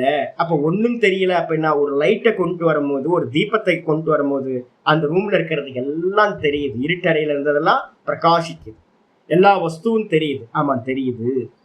அப்ப அதே மாதிரி பாத்தீங்க அப்படின்னா நான் அப்படின்ற ஒரு ஆள் இருக்கேன். நான், இந்த நான் இருக்கிறதுனாலதான் நான் சந்திரனை பார்க்கிறேன், சூரியனை பார்க்கிறேன், இந்த உலகத்தை எல்லாத்தையும் நான் பார்க்கிறேன். அப்ப ஒரு அறிவு தானே. ஆமா, ஒரு தீபம் எப்படி இருட்டறையில இருக்கிறது எல்லாத்தையும் அறியறதுக்கு உதவி பண்ணுதோ, அதே மாதிரி இந்த உலகத்தை அறியணும்னா யார் வேணும், இந்த உலகத்தை அறியணும்னா நான் வேணும். இந்த நான் வந்து பாத்தீங்கன்னா தீபம் போல அப்படின்னு வந்து சூரியன் போல, சூரியன் இருக்கிறதால தான் நம்ம பகல்ல எல்லாத்தையும் பார்க்கிறோம். அப்ப வந்து பாத்தீங்கன்னா ஆத்மா எப்படிப்பட்டது? சூரியன் போல அப்படின்னு. ஆதித்ய வர்ணம்னா என்ன எடுக்கணும்? பிரகாசம். கான்சியஸ்னஸ் இல்லை அப்படின்னா நம்ம எதையுமே அறிய முடியாது. அப்ப அந்த அறிதல் தான் வந்து பாத்தீங்கன்னா, அறிவு தான் வந்து பாத்தீங்கன்னா ஆத்மா. சிம்பிளானது. அந்த இடத்துல அப்ப தூக்கத்துல என்ன இருக்கு அப்படின்னு கேட்டீங்கன்னா, ஒன்றுமில்லைன்னு அறியக்கூடிய ஒரு அறிவு அங்க இருக்கு. அதை யாரும் மறுக்க முடியாது. இப்ப நேத்தி பண்ணிக்கிட்டே ஒருத்தர் போறாரு அப்படின்னா, கடைசியில வந்து பாத்தீங்கன்னா எல்லாம் போனதுக்கு பிறகு சுயம் ஜோதியா தான் மாத்திரம் அவர் அங்க இருப்பார். ஆதித்ய வர்ணம் பாரூபம் அப்படின்னு. அப்ப அதனால வந்து பாத்தீங்கன்னா அதுக்கு அர்த்தம் வந்து பாத்தீங்கன்னா பிரகாசம், சூரியனோட பிரகாசம், அதெல்லாம் இல்ல, அறிவு, வேற எதுவுமே இல்லை. அப்ப ஆதித்ய வர்ணம், பாரூபம், சுயம் ஜோதி இதெல்லாம் எதுக்கு அப்படின்னு கேட்டீங்கன்னா, உள்ள இருக்கக்கூடிய அந்த நான் அப்படின்ற வெறும் உணர்வு, வெறும் அறிவை குறிக்கக்கூடியவைகள், சூனியத்தை நீக்கிறதுக்காக சொல்லப்பட்ட வாக்கியங்கள் ஆயிடுச்சு. அதுக்கப்புறம் அரூபம் இதீச்ச விசேஷத்தோ ரூப பிரதிஷேதாத். அது மட்டும் இல்ல, கதோபனிஷத்துல வந்து பாத்தீங்கன்னா 3:15 வந்து பாத்தீங்கன்னா அசப்தம் அரூபம் அப்படின்னு மந்திரம், ஒரு பிரசித்தமான மந்திரம் சொல்லப்பட்டிருக்கு. அது எப்படிப்பட்டது அப்படின்னு கேட்டீங்கன்னா, இந்திரிய விஷயங்கள் எல்லாத்தையும் நீக்கி இருக்கிறதுல. அதுக்கு வந்து பாத்தீங்கன்னா இந்த ஆத்மா வந்து பாத்தீங்கன்னா ரூபமற்றது, இந்த ஆத்மா சப்தம் இல்லாதது, இந்த ஆத்மா வந்து பாத்தீங்கன்னா ஸ்மெல் இல்லாதது, இந்த ஆத்மா ஸ்பரிசிக்க முடியாதது, இந்த ஆத்மா வந்து பாத்தீங்க அப்படின்னா தொட்டு உணர முடியாது, கேட்டு உணர முடியாது, கண்ணால பார்க்க முடியாது, மூக்கால ஸ்மெல் பண்ண முடியாது, அரசம் நாக்கால டேஸ்ட் பண்ண முடியாது அப்படின்னு எல்லாத்தையும் நீக்கப்பட்டிருக்கு. அப்ப ஃபார்ம் கொடுத்துருக்கா அப்படின்னா ஃபார்ம்லாம் இல்லை. அப்ப வந்து பாத்தீங்கன்னா ஜோதி பிரகாசம், ஜோதி ஸ்வரூபம், அதுக்கு அர்த்தம் வந்து அறிவுன்னு எடுக்கணும். முடிய அந்த பிரகாசம்ன்றதை எடுத்துக்க கூடாது. திருவண்ணாமலையில ஒரு பெரிய என்ன அப்படின்னு கேட்டீங்கன்னா, நிறைய பேர் பார்த்துட்டு இருக்கு, கோயிலை சுத்தி இருக்கிற நிறைய பேர் தீபம், ஈஸ்வரன் எப்படி இருப்பார் அப்படின்னா தீபஸ்வரூபம். திருவண்ணாமலை தீபம் ஏத்துறோம்ல, தீபம் தீபம் அப்படின்னும் போது தீபம்னா என்ன அர்த்தம் அப்படின்னா உள்ள இருக்கிற தீபம் நான் தான் தீபஸ்வரூபம். அதுதான் நம்ம வந்து பாத்தீங்கன்னா எடுக்கணும். ஆச்சாரியர் சொல்றாரு அரூபம் அப்படின்னு, அதுக்கு ரூபம் இல்லை என்று கட்டோபனிஷத்துல விசேஷமா ரூபத்தை வந்து பிரதிஷேதம் செய்யப்பட்டிருக்கு, நீக்கப்பட்டிருக்கு. அது மட்டும் இல்ல, அவிஷயத்துவாத்துச்ச, அது மட்டும் இல்ல, ரூபம் மட்டும் இல்ல, அதுக்கு விஷயமும் இல்லை. அது விஷயம்னா என்ன அர்த்தம்? அது ஆப்ஜெக்ட் இல்ல. அப்ப ஆப்ஜெக்ட் என்ன அர்த்தம்? ந சந்திருஷே திஷ்டதி ரூபமஸ்ய ந சக்ஷுஷா பஷ்யதி கஷ்டனைனம். ஸ்வேதாஸ்வதர உபனிஷத்துல இருக்கு. எந்த ஒரு மனிதனுக்கு முன்னாடியும் இந்த ஆத்மா வந்து பாத்தீங்கன்னா நிற்பதில்லை. எவனும் இந்த ஆத்மாவை பார்த்ததில்லை. எவனும் என்ன அர்த்தம்? அந்த சிவபெருமானே வந்தாலும் சரி, ஈஸ்வரனையே வந்தாலும் இந்த ஆத்மாவை அவரால் கூட வந்து பாத்தீங்கன்னா என்ன பண்ண முடியாது, ஆப்ஜெக்டா பார்க்க முடியாது. எவனும் பார்த்ததில்லை, ஈஸ்வரனை பார்த்ததில்லை. போட்டோம், தூக்கி போடுங்க எல்லாத்தையும். அப்ப என்ன அர்த்தம்? மனசுக்குள்ளார நீங்க எதையாவது ஒரு கல்பனை பண்ணி இப்படிதான் ஆத்மான்னு கல்பனை பண்ணீங்கன்னா அதை ஃபர்ஸ்ட் எடுத்துடணும். ரூபம் இல்லை, ஆப்ஜெக்ட் இல்லை. ரூபம் இல்லை, அதுக்கப்புறம் ஆப்ஜெக்ட் இல்லை. மனசுல நல்லா வச்சுக்கணும். அப்படி வந்து பாத்தீங்கன்னா நிஷேதம் செய்யப்பட்டிருக்கு. மந்திரத்திலையும் கிளியரா இருக்கு. இதுக்கு வந்து பாத்தீங்கன்னா எந்த ஒரு ரூபங்களும் இல்லை. அடுத்து கொட்டேஷன் கொடுக்கிறாரு, அசப்தம் அஸ்பர்ஷம் இத்தியாதி இத்தியாத்யி. இந்த விதமா சொல்லப்பட்டிருக்க 5 இந்திரியங்களுக்கான விஷயமும் ஆத்மா இல்லை. அப்ப எதையெல்லாம் வந்து பாத்தீங்கன்னா நம்ம அறியறோமோ, ஒரு ஒரு ஒரு மனசுல வந்து பாத்தீங்கன்னா ஒரு தன் மெடிடேஷன் ஆத்ம தியானத்துக்கு போறாருன்னு வச்சுங்க, என் மனசுக்குள்ளார இதெல்லாத்தையும் கொண்டு வந்துடணும். நான் என்ன பண்ணுவேன், ஃபர்ஸ்ட் எடுத்தோன்னா கொஞ்சம் ஜபத்தை பண்ணுவேன். மெதுவா ஜபத்தை பண்ணிட்டு, ஜபத்தை பண்ணதுக்கு அப்புறம் மெதுவா அகார ஜபத்தை கொஞ்சம் பண்ணுவேன், ஓங்காரத்தை. அதுக்கப்புறம் உக்கார ஜபத்தை பண்ணுவேன். அகாரம் பண்ணும்போது அகாரத்துக்கு வந்து பார்த்தீங்கன்னா ரூபம் இருக்கா? ஆமா, சப்தம் தானே. ஓம்னு வெளியில சொன்னா அது அகாரம்.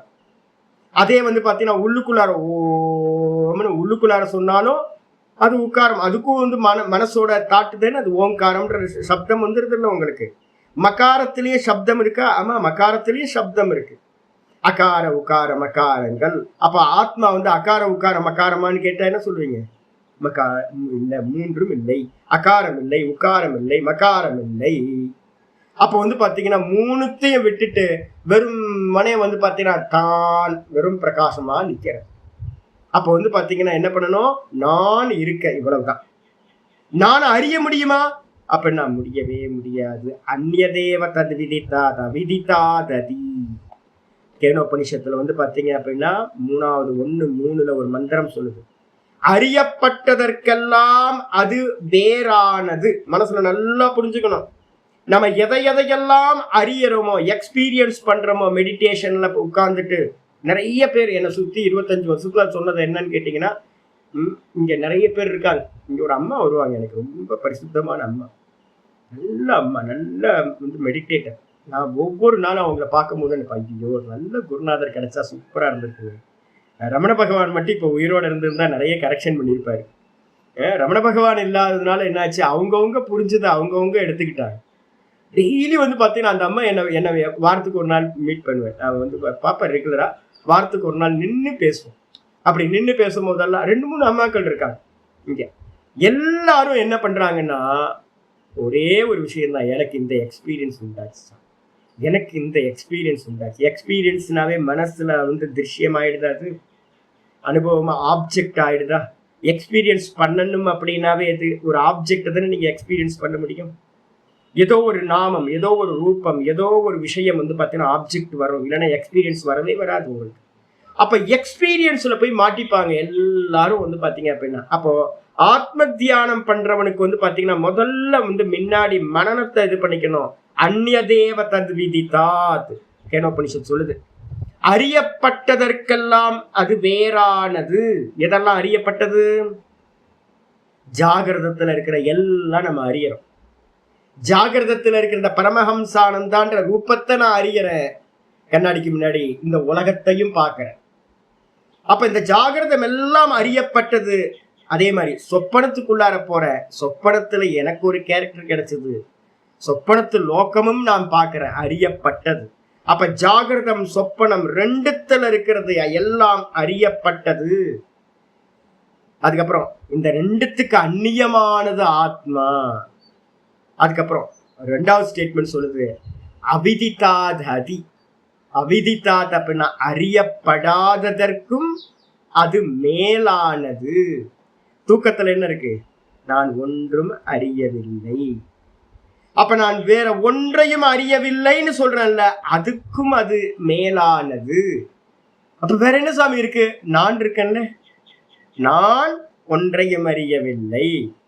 அப்ப பாத்தீங்கன்னா ஜாகிரத சொப்பனத்தில் இருக்கிறது எல்லாத்தையும் நான் அறிகின்றேன். இந்த அறிஞ்சதுக்கெல்லாம் வேறானது. நான் தூக்கத்துல ஒன்றும் அறியவில்லை, அந்த அறியவில்லைன்றதுக்கும் மேலானது. அப்ப மிச்சம் என்ன இருக்கு? நான். இவ்வளவுதான், வெறும் நான். இந்த வெறும் நானுக்கு அந்நியமா ஆப்ஜெக்ட் எல்லாத்தையும் நீக்கிட்டு காரணமா இருக்கிற அந்த இருட்டையும் அவித்யாவையும் நீக்கணும் அப்படின்னா மிச்சம் இருக்கிறது எதுவோ அதுதான் ஆத்மா. அப்ப பாத்தீங்கன்னா ஆச்சாரியர் சொல்றாரு, தஸ்மாத் ஆத்மாகாரம் ஞானம் இது அனுப்பன்னம். அடுத்த பேஜ்ல நடுவுல வந்துட்டேன். ஆகையினால் ஒரு முடிவுக்கு வந்துருங்க. ஆத்மாவுக்கு பாத்தீங்கன்னா ஆத்மாவை நீங்க எந்த ஞானமா இருந்தாலும் என்ன இருக்கணும்? அதுக்கு ஒரு நாமம் ரூபம் குணம் இருக்கணும். எந்த உலகத்துல இருக்கிற எந்த ஞானமா இருந்தாலும், எந்த ஞானமா இருந்தாலும். ஆனா இந்த ஆத்ம ஞானம்ன்றது பாத்தீங்கன்னா ஃபார்ம்லெஸ். தஸ்மாத் ஆகையினால் ஆத்மாகாரம் ஞானம், ஆத்ம வடிவான, ஆத்மா ஒரு ஃபார்ம் எடுத்து அத ஆத்மாவோட ஞானம் அப்படின்றது பொருந்தவே பொருந்தாது. அப்ப மனசுல ஒரு கிளியர் விஷன் வந்துடணும். ஆத்மா நான் என்ன பண்ண முடியாது?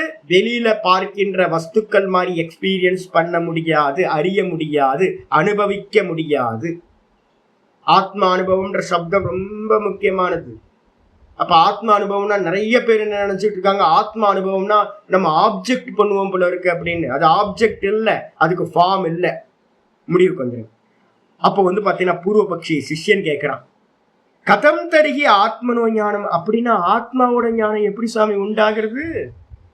இப்ப நீங்க இது வரைக்கும் பாடம் எடுத்துக்கிட்டே இருக்கீங்க, உபனிஷத்து கீதா எல்லாத்தையும் இத்தனை வருஷம் கிளாஸ் எடுத்துக்கிட்டே இருக்கீங்க. ஆத்மான்ற ஞானம் உண்டாகாதா? அவன் உண்டாகாது. ஆத்ம ஞானம் உண்டாகாது. அப்போ ஆத்ம ஞானத்துக்காக தானே சுவாமி நம்ம இப்ப பாடம் படிச்சுக்கிட்டு இருக்கோம். கதம் தருகிய ஆத்மனோ ஞானம், எப்படி ஆத்ம ஞானம் உண்டாகும்? அவ்வாறாகில் கதம் தருகினா அவ்வாறாகில் கதம் ஆத்ம ஞானம் பவதி, எப்படி ஆத்ம ஞானம் ஒருத்தருக்கு உண்டாகும் அப்படின்னு கேட்டு சிஷ்யனே சொல்றான். ரொம்ப கிளியர். இந்த பாஷ்யத்தை நல்லா புரிஞ்சுங்க. அவன் கிளியர் பண்றான் பாருங்க. சர்வம் ஹி யத் விஷயம் ஞானம் தத்து ஆகாரம் பவதி. கமா போட்டுக்கணும். எந்தெந்த ஞானம் இருந்தாலும், சர்வம் ஹி யத் விஷயம் ஞானம், இந்த உலகத்துல எந்த வஸ்துவை பத்தின ஞானமா இருந்தாலும், எந்த விஷய ஞானமா இருந்தாலும், இந்த உலகத்துல இருக்கிறது தத்து ஆகாரம் பவதி, அந்தந்த ஆகாரத்தை உடையதாயிடுது. புஸ்தகம் சொன்ன அப்படின்னா புஸ்தகத்துக்குன்னு ஒரு ஃபார்ம் இருக்கு. அணுன்னு சொன்ன அப்படின்னா ஒரு அணுக்குன்னு பார்த்தீங்கன்னா நியூட்ரான், எலக்ட்ரான், புரோட்டான், ஏதோ ஒரு டிஃபரன்ஸ் இருக்கு. அதனால தான் 3 பேர் வச்சிருக்கேன். அப்ப எதுவா இருந்தாலும் அணுல இருந்து ஆரம்பிச்சு இந்த மொத்த ஜெகத்தையும் பார்த்தீங்கன்னா, எந்த விஷயம் எனக்கு உள்ளார ஒரு தாட் வந்துச்சு அப்படின்னா, புத்தியோட விருத்தி ஞானம். புத்தியில ஒரு விருத்தி வருது அப்படின்னாவே அந்த விருத்தியில பார்த்தீங்கன்னா ஒண்ணு நாமம், ரூபம், குணம், இதுல ஏதாவது ஒன்னாவது மினிமம் இருந்தே ஆகும். பரமஹம்சானந்தான் சொன்னோன்னு பார்த்தீங்கன்னா உங்களுக்கு என்ன வரும்? கொண்ட வச்சு தாடி வச்சு ஒரு திரிபுண்டம் போட்டு இந்த ரூபம் தான் வரும். விஷ்ணு பகவான் அப்படின்னா சங்கு சக்கர கதாதாரி. சிவபெருமான் நல்ல மசில் சொல்ச்சோடு நல்லா பார்த்தீங்கன்னா கங்கையை தாரணம் பண்ணி ஜடாதாரியா சிவபெருமான். அப்ப ஒவ்வொருத்தருக்கும் நம்ம என்ன பண்றோம்? பேர் வச்சிருக்கோம். எந்த ஞானமா இருந்தாலும் தது ஆகாரம் பவதி. எந்த விஷயமா இருந்தாலும் அதுக்கு ஒரு ஃபார்ம் இருக்கும். ஆனா நிராகாரகச்ச ஆத்மா இது உக்தம். ஆனா சாஸ்திரங்கள்ல எல்லாம் சொல்லப்பட்டிருக்கு. இப்ப நம்ம படிச்ச மாதிரி கட்டோபனிஷத் மந்திரம் அசப்தம், அரூபம், அஸ்பர்ஷம், அரசம், இது மாதிரி மந்திரம் பார்த்தீங்கன்னா எல்லா விஷயங்களும் இந்திரிய விஷயங்களையும் நீக்கி இருக்கு. அப்ப என்ன அர்த்தம் சொல்லியிருக்கு? ஆகாரம் இல்லாதது, எந்த ஃபார்ம் இல்லை. ஃபார்ம் இல்லைன்னா சம்ஸ்கிருதத்துல என்ன பேரு? நிராகாரம், நிர்குண நிராகாரம். அப்ப ஆத்மாவுக்கு ஆகாரம் இல்லை. ஆனா இந்த உலகத்துல நம்ம எந்த வஸ்து ஞானம், எந்த ஞானமா இருந்தாலும் அதுக்கு ஒரு ஆகாரம் இருக்கு. என்ன கான்ட்ரடிக்ஷன் பாருங்க. அதனால பாத்தீங்கன்னா ஆத்மா இது உக்தம் ஞான ஆத்மனோகோச்ச உபயோகோ. ஞானம் ஆத்மா 2 சப்தங்கள் எடுத்துங்க. ஞானம்னாவே ஒரு ஃபார்ம் இருக்கணும், இல்லைன்னா ஞானம் உண்டாகாது. ஆத்மான்றதுக்கு என்ன சொல்லிருக்கீங்க? நிராகாரம். இப்ப நீங்க என்ன பண்ணிட்டீங்க? 2 சப்தங்களை ஒன்னா காயின் பண்ணிட்டீங்க. ஆத்ம ஞானம் பண்ண முடியுமா? ஞானம்ன்றது ஏதோ ஒரு எந்த ஞானமா இருந்தாலும் ஒரு ஞானம் உண்டாகணும்னா ஒரு ஃபார்ம் இருக்கணும். நாமம், ரூபம், குணம் இருக்கணும். ஆனா ஆத்மாக்கு என்ன சொல்லியிருக்கீங்க? ஆத்மா நாமம் இல்லாதது, ஆத்மா ரூபம் இல்லாதது, ஆத்மா குணங்கள் இல்லாதது, நிர்குணம் நிராகாரம்.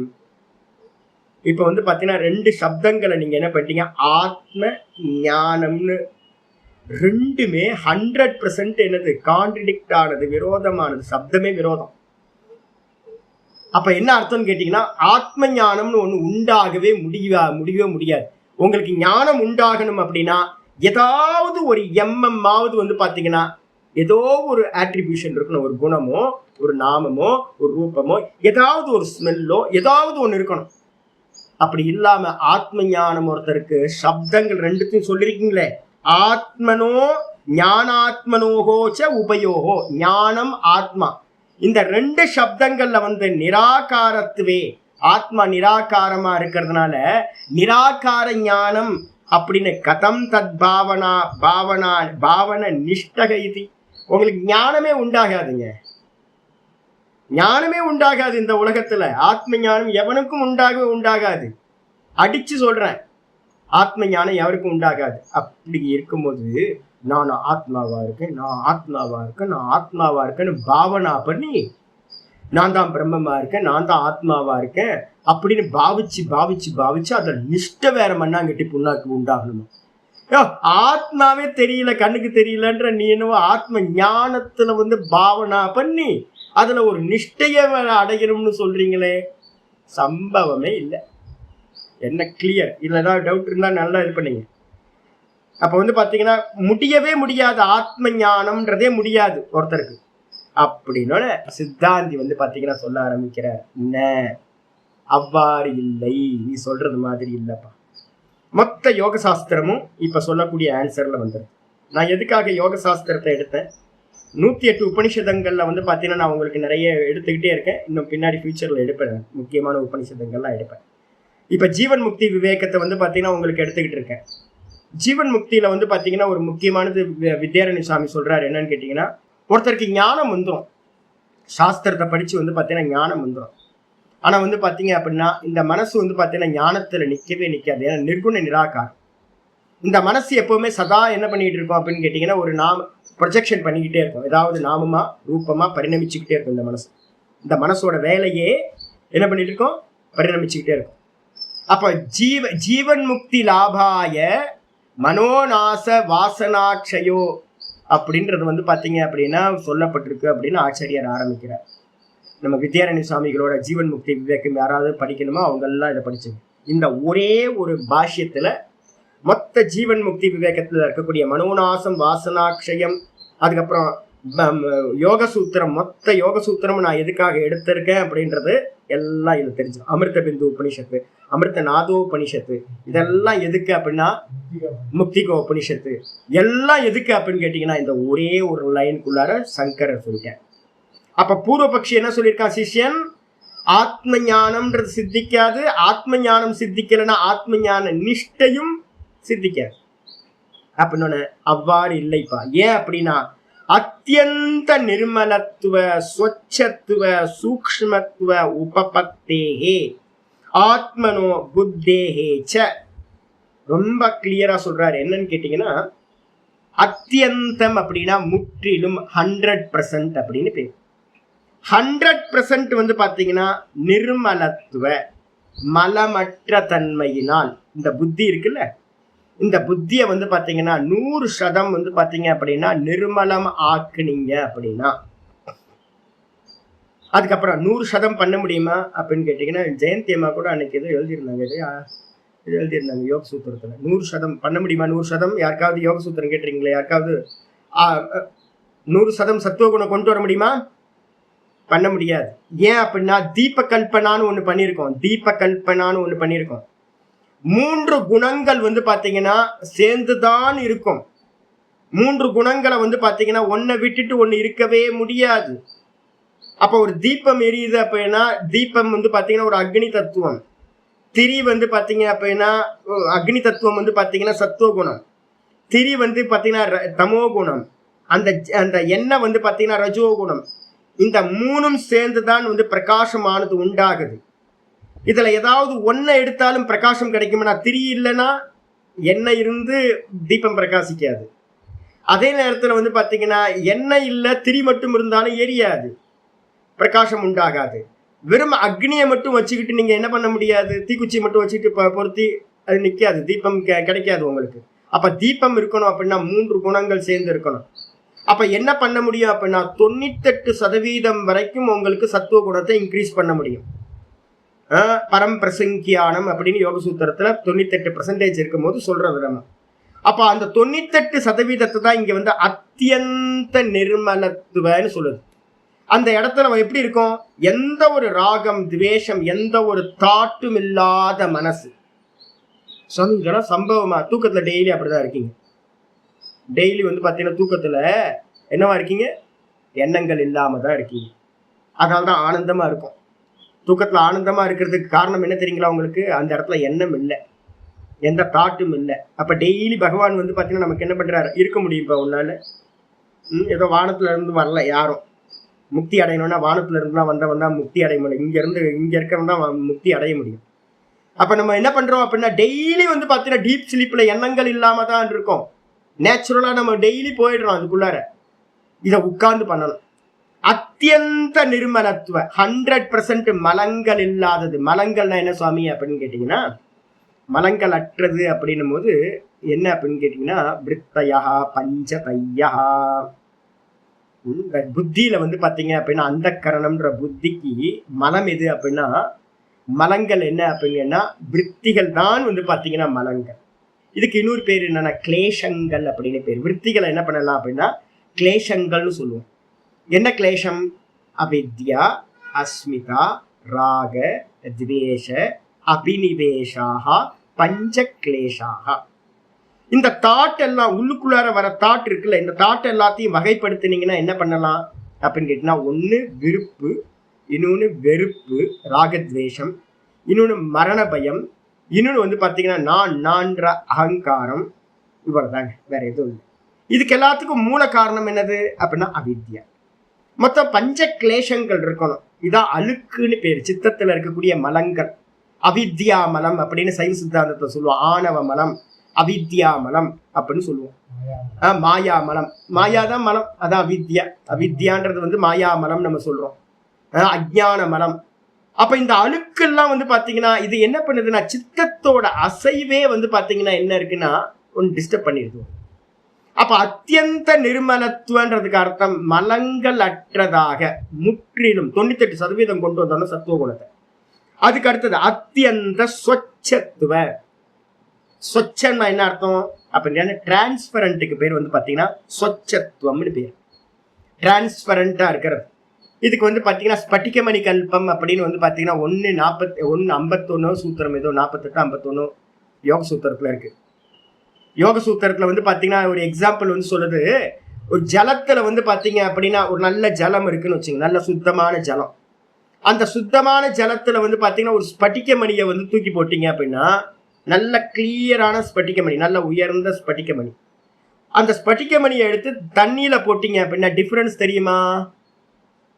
ஏதாவது டிஃபரன்ஸ் தெரியுமா அப்படின்னா தண்ணியோட அந்த ஸ்பட்டிக மணி என்ன ஆயிடும்? ஒன்று கலந்துரும். ஏன் அப்படின்னா அந்த ஸ்பட்டிக மணி வந்து பாத்தீங்கன்னா சொச்சமா இருக்கிறது. ஆத்மா வந்து பாத்தீங்கன்னா சுத்த ஜலம் மாதிரி. இந்த மனசுன்றது வந்து பாத்தீங்க அப்படின்னா புத்தின்றது சத்துவ குணத்தை அதிகப்படுத்தும் போது நல்ல சொச்சமாச்சு அப்படின்னா டிரான்ஸ்பரண்டா ஆயிடும். 1:41 பக்கத்துல சூத்திரம் போட்டேங்க. சமாதிக்கு வந்து பாத்தீங்கன்னா சொல்லப்பட்டிருக்கு எக்ஸாம்பிள். 1 யோக சூத்திரம் 1:41 நிறைய வந்துருது. இதுக்குள்ளார எல்லாம் வந்துடும், ஃபுல்லா வந்துடும் உங்களுக்கு. அப்ப வந்து பாத்தீங்க அப்படின்னா சொச்சத்துவம்ன்றதுக்கு அர்த்தம் என்னது? சொச்சம் அப்படின்னா கண்ணாடி ரொம்ப சொச்சமா இருக்குன்னு நான் சொல்றேன். இப்ப என்னோட கேமரா டெய்லி வந்தோடனே நான் என்ன பண்றேன் அப்படின்னு கேட்டீங்கன்னா, இந்த கேமரா 2 கேமரா வச்சிருக்கேன். ஒன்று ரெக்கார்ட் பண்ற ஃபோனு, இன்னொன்று வந்து பாத்தீங்க அப்படின்னா நம்மளோட ஆன்லைன் கிளாஸ்க்கான கேமரா. 2 கேமராவையும் நான் என்ன பண்ணுவேன் அப்படின்னா இந்த கிளாத்தை வச்சு நல்லா ஒரு மொட்டத்தனமாக ஒரு க்ளீன் பண்ணி, அதுக்கப்புறம் இந்த ஸ்பெக்ஸையும் நல்லா க்ளீன் பண்ணி, இல்லைனா வந்து பார்த்தீங்கன்னா ஸ்பெக்ஸ் வந்து பார்த்தீங்கன்னா அங்கங்கே தப்பாக தெரியும், ஏன்னா அங்கங்கே டாட்டாக இருக்கும், அடிக்கடி மறந்துடுவேன் நான். அப்போ கிளாஸ்க்கு வரும்போது வந்து பார்த்தீங்கன்னா நல்லா க்ளீன் பண்ணி இப்படி போட்டேன்னா அப்பா தெரியவே தெரியலையே, கண்ணாடி போட்டிருக்கேனா இல்லைன்னே தெரியலையே. அப்படின்னா என்ன அர்த்தம்? அந்த அளவுக்கு இது வந்து பார்த்தீங்கன்னா இந்த கண்ணாடி சொச்சமாக இருக்குன்னு அர்த்தம். நீங்கள் இங்கே கங்காக்கெல்லாம் போனீங்க அப்படின்னா ரிஷிகேஷ், கொஞ்சம் ரிஷிகேஷ்லேயே இப்போ என்ன மாதம் ஏப்ரல் தானே, இப்போ போய் வந்து பார்த்தீங்கன்னா ரிஷிகேஷில் போய் ஜலத்தை பார்த்தீங்கன்னா பெரிய ப்ராப்ளம் என்ன தெரியுங்களா உங்களுக்கு? கங்காவில் குளிக்கும் போது கண்ட இடத்துலலாம் குளிச்சிடக்கூடாது. ஏன் அப்படின்னா கல் தெரியும், கீழே இருக்க கல்லெல்லாம் டிரான்ஸ்பரண்டாக தெரியும் நமக்கு. நம்ம நினச்சிப்போம் கல் தெரியுதே ஒரு அடி தான் இருக்கும்னு இறங்குனீங்கன்னா 6 அடி 8 அடி 10 அடி இருக்குங்க.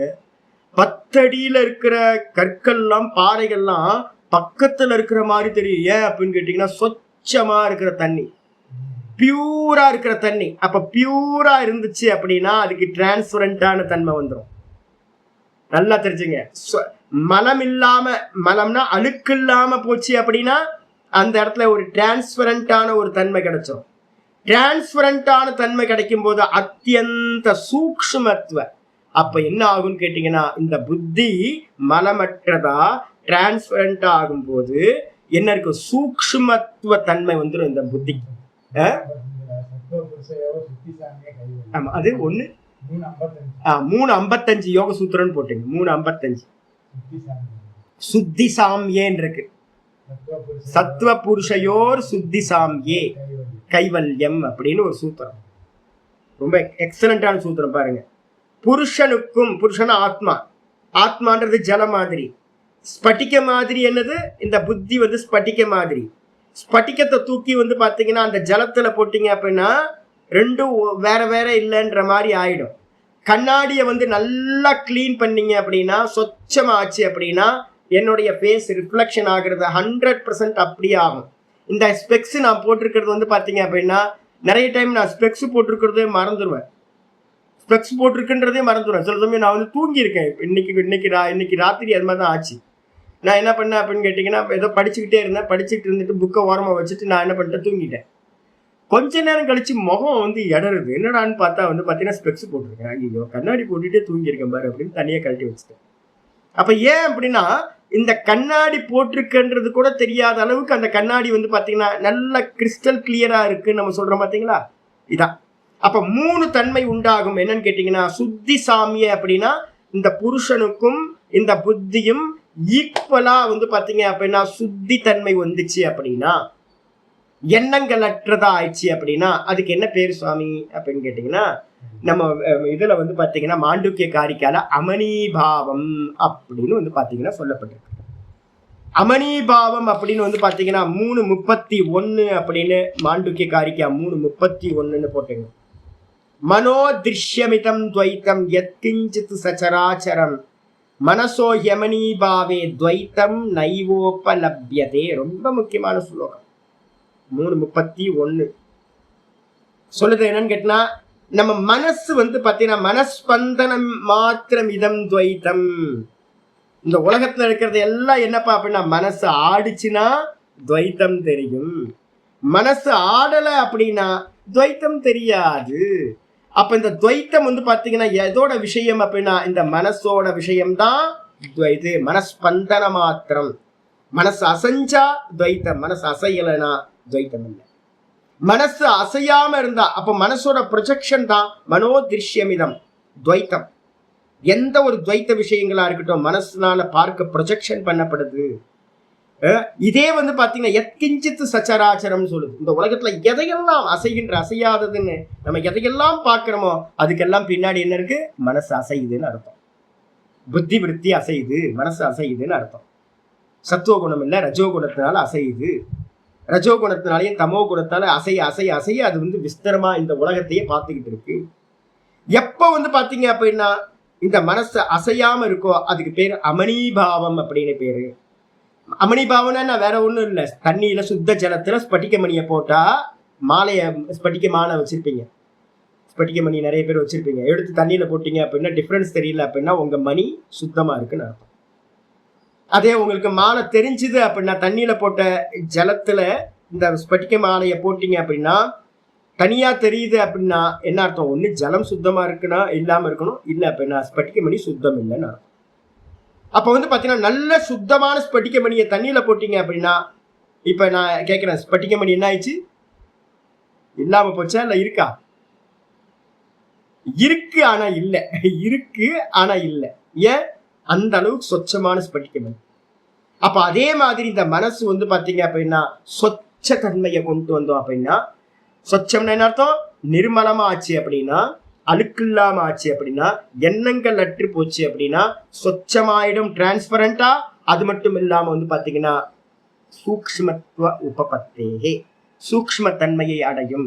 இதுதான் 3:51 சூத்திரம் அப்படியே இருக்கு. ஆச்சாரியார் சொல்றாரு என்ன அப்படின்னு கேட்டீங்கன்னா, சொச்சத்துவ உபபத்தேகே ஆத்மனோ புத்தேகேச்ச. இதை எங்க கொண்டு வரணும், அந்த கரணத்துக்கும் ஆத்மாவும் ஈக்குவலா கொண்டு வரணும். ஈக்குவலா கொண்டு வர முடியாது, கொஞ்சம் முன்ன பின்ன இருக்கும். அது மாதிரி கொண்டுட்டு வந்தீங்க அப்படின்னா என்ன ஆகும், ஆத்ம சம நைர்மல்யாதி உபபத்தேகே. ஆச்சாரியார் சொல்றாரு, தயானந்த சுவாமி என்ன சொல்லுவாரு அப்படின்னா, மனசோட இயல்பு. நான் தயானந்த சுவாமியோட நிறைய கோர்ஸ் வந்து இருந்திருக்கேன். ரிஷிகேஷ்ல இருக்கும்போது அங்க போய் கேட்கறது உண்டு. அப்போ வந்து அவர் சுவாமி சொல்லுவார் என்னன்னு கேட்டீங்கன்னா, ஜடமா பாறைதான் வந்து பாத்தீங்கன்னா எதுவும் இல்லாம ஆக்ஷன் இல்லாம இருக்கும். மனசு அப்படின்னா மனசோட இயல்பு என்னது, மனசோட இயல்பு வந்து பாத்தீங்கன்னா சிந்தனை தானே, ஆலோசனை தானே, திங்கிங் பண்றது தானே, மனசோட ப்ராசஸ் தானே. அப்போ வந்து பாத்தீங்கன்னா அது எதுக்கு அடக்கிறது அப்படின்னு கேட்பாரு. ஆனா வந்து பாத்தீங்கன்னா ஆச்சாரியர் என்ன சொல்றாரு அப்படின்னு கேட்டீங்கன்னா, ஆத்ம சம நைர்மல்யாதி உபபத்தேகே. யாராவது கேட்டாங்கன்னா மனசுனா அப்படிதான் இருக்கும், தோஷம் இருக்கதான் செய்யும், அப்ப மோட்சம் கிடைக்காது. அப்ப ஆத்ம ஞானம்ன்றது என்ன அப்படின்னு கேட்டீங்கன்னா ஆச்சரியர் தெளிவா சொல்றாரு, ஆத்மாக்கு ஈக்குவலா, ஆத்மாக்கு ஈக்குவல் தான் நான் ஸ்பட்டிகமணியும் ஜலத்தையும் கங்கா ஜலத்தையும் சொன்னேன். ரெண்டுத்தையும் ஒன்னா போட்டீங்க அப்படின்னா வித்தியாசம் தெரியாம போய்விடும். அது மாதிரி வந்து பாத்தீங்க அப்படின்னா சம உபபத்தேகே, கண்டிப்பா பொருந்தும். அப்ப யாராவது வந்து பாத்தீங்க அப்படின்னா சுவாமி நீங்க சொல்றதெல்லாம் எக்ஸ்ட்ரீமிஸ்ட் சுவாமி, நீங்கெல்லாம் வந்து பாத்தீங்கன்னா அதெல்லாம் கொண்டு வர முடியாது சாமி, மனசோட இயல்பு யாரெல்லாம் இருக்காங்களோ புரிஞ்சா போதும் வேதாந்தத்துல பெரிய சித்தாந்தம் என்ன தெரியுங்களா, புரிஞ்சா போதும், மனசோட இயல்பு அப்படிதான் இருக்கும், அதை யாராலும் தடுக்க முடியாது அப்படின்னு. அமணிபாவம்ன்றதெல்லாம் வந்து பாத்தீங்கன்னா அவங்க எப்படி வியாக்கியானம் பண்றாங்கன்னே தெரியல. ஆச்சாரியார் சொல்லும் போது எக்ஸாம்பிள் சொல்லும் போது சொல்றாரு, ஆத்ம சம நைர்மல்யாதி உபபத்தேகே, ஆத்மாக்கு ஈக்குவலா இந்த புத்திய நிர்மலமா பண்றது, சொச்சமா பண்றது முடியும், பொருந்தும். உபபத்தேகனா பொருந்தும். ஆத்ம சைத்தன்ய ஆகார ஆபாசத்துவ உபபத்தி. அப்ப என்ன ஆயிடும் தெரியுங்களா உங்களுக்கு, இது சொச்சமா இருந்துச்சு அப்படின்னா, ஆச்சரியர் இதை 15வது சாப்டர்லயே வந்து பாத்தீங்கன்னா கண்ணாடியோட எக்ஸாம்பிள்லாம் சொல்லியிருக்காரு, கேனோபனிஷத்துல சொல்லியிருக்காரு. ஆச்சாரியர் வந்து என்ன பண்ணுவார் அப்படின்னு கேட்டீங்கன்னா, நான் ஏற்கனவே சொல்லியிருக்கேன் பிரதிபிம்பவாதம்னு ஒன்று சொல்லியிருக்கேன் பார்த்தீங்களா. பிரதிபிம்பவாதத்துல சொச்சமான தர்ப்பணம் இருந்துச்சு அப்படின்னா, கண்ணாடியை வந்து பார்த்தீங்க அப்படின்னா, என்னோட பாத்ரூம்ல இருக்க இது வந்து பார்த்தீங்கன்னா என்ன இருக்கு, ஒரு சின்ன கண்ணாடி ஒன்று வச்சிருக்கேன். அது நான் சோப் போட்டு குளிக்கும் போது என்ன ஆகுதுன்னா, அந்த சோப் வாட்டர் போய் மேலே பட்டு பட்டு பட்டு பட்டு அப்படியே டாட் டாட் டாட்டா இருக்கு. இன்னைக்கு கூட பார்த்தேன், இது கிளீன் பண்ணணுமே அப்படின்னு. அப்போ நான் என்னோட ஃபேஸை வந்து பார்த்தீங்கன்னா நான் போய் நின்று பார்க்குறேன். ஃபேஸை பார்த்தா என்னோட ஃபேஸ் எப்படி இருக்கும், குண்டும் குழியுமா அங்கங்கே டாட் டாட்டா இருக்கு. ப்ராப்ளம் எங்கே இருக்கு, முகத்துல ப்ராப்ளமா இல்லை கண்ணாடியில ப்ராப்ளமா? கண்ணாடியில தானே ப்ராப்ளம். அப்போ வந்து பார்த்தீங்கன்னா நல்லா சோப் வாட்டர் போட்டு நல்லா கிளீன் பண்ணி ஒரு தண்ணியை அடிச்சு ஊத்துனோன்னு சொச்சமா ஆயிடுது. இப்போ முகம் எப்படி தெரியும், என்னோட முகம் எப்படியோ அப்படியே ஸ்பஷ்டமா அந்த கண்ணாடியில தெரியும். அப்ப என்ன பண்ணுனீங்க அப்படின்னு கேட்டீங்கன்னா, அந்த கண்ணாடியில இருக்கிற மலங்களை நீக்கணும், இவ்வளவுதான். அப்போ மலங்களை நீக்கும் போது உங்களுக்கு என்ன ஆகுது அப்படின்னு கேட்டீங்கன்னா, ஆத்ம சைத்தன்ய ஆகார, ஆத்மாவோடது சொரூபம் என்னது, சைத்தன்யம். சைத்தன்யம் என்னது, வெறும் கான்சியஸ்னஸ், வெறும் உணர்வு, வெறும் அறிவு. இந்த உணர்வு அறிவு என்ன ஆகுது அப்படின்னு கேட்டீங்கன்னா, அப்படியே இந்த மனசுல வந்து பாத்தீங்கன்னா ரிஃப்ளெக்ட் ஆகுது. எப்படி என்னுடைய முகம், இப்ப என்னோட கேமரா வந்து பாத்தீங்கன்னா நல்ல கேமரா, இது நல்ல நம்ம போன் இப்ப கிளாஸ் எல்லாம் உங்களுக்கு நல்லா வந்துட்டு இருக்குல்ல, யூடியூப்ல தெளிவா தெரியுது இல்ல. எங்களுக்கு ஆச்சரியமா இருக்கு, ஒரு சாம்சங் போன் தான், ஒரு 10,000 ரூபாய் போன் தான் இது, ரொம்பலாம் காஸ்ட்லிலாம் இல்லை. ஒரு 10,000 ரூபாய்க்கு ஒரு போன் வாங்கணும், 3-4 வருஷத்துக்கு மேல ஓட்டிக்கிட்டு இருக்கு. எனக்கு ரொம்ப திருப்தியா இருக்கு. இப்ப நான் பார்த்துட்டு இருக்கேன், பார்த்தா ரொம்ப கிளாரிட்டியா இருக்கு, நல்ல கிளியரா இருக்கு பார்த்தா. அப்போ ஏதோ எந்த கோளாறு இருக்கு அப்படின்னா இருக்கிறத அப்படியே காட்டுதுங்க அந்த கண்ணாடி. இப்ப எங்க யார் இருக்கா, நான் ஒரிஜினல். இந்த ஒரிஜினல்ல வந்து பாத்தீங்கன்னா அந்த கேமரால வந்து பாத்தீங்கன்னா அப்படியே கேமரா ஸ்கிரீன்ல வந்து பாத்தீங்கன்னா அப்படியே ரிஃப்ளெக்ட் ஆகுது. இப்ப ஏதாவது வேற மாதிரி இருக்கு. நேத்து நான் என்ன பண்ணேன் அப்படின்னு கேட்டீங்கன்னா, ஏதோ ஒரு ஆப்ஷனை வந்து ட்ரை பண்ணிக்கிட்டே இருந்தேன். இந்த கேமராக்கு என்ன கேமரா இது, web camera.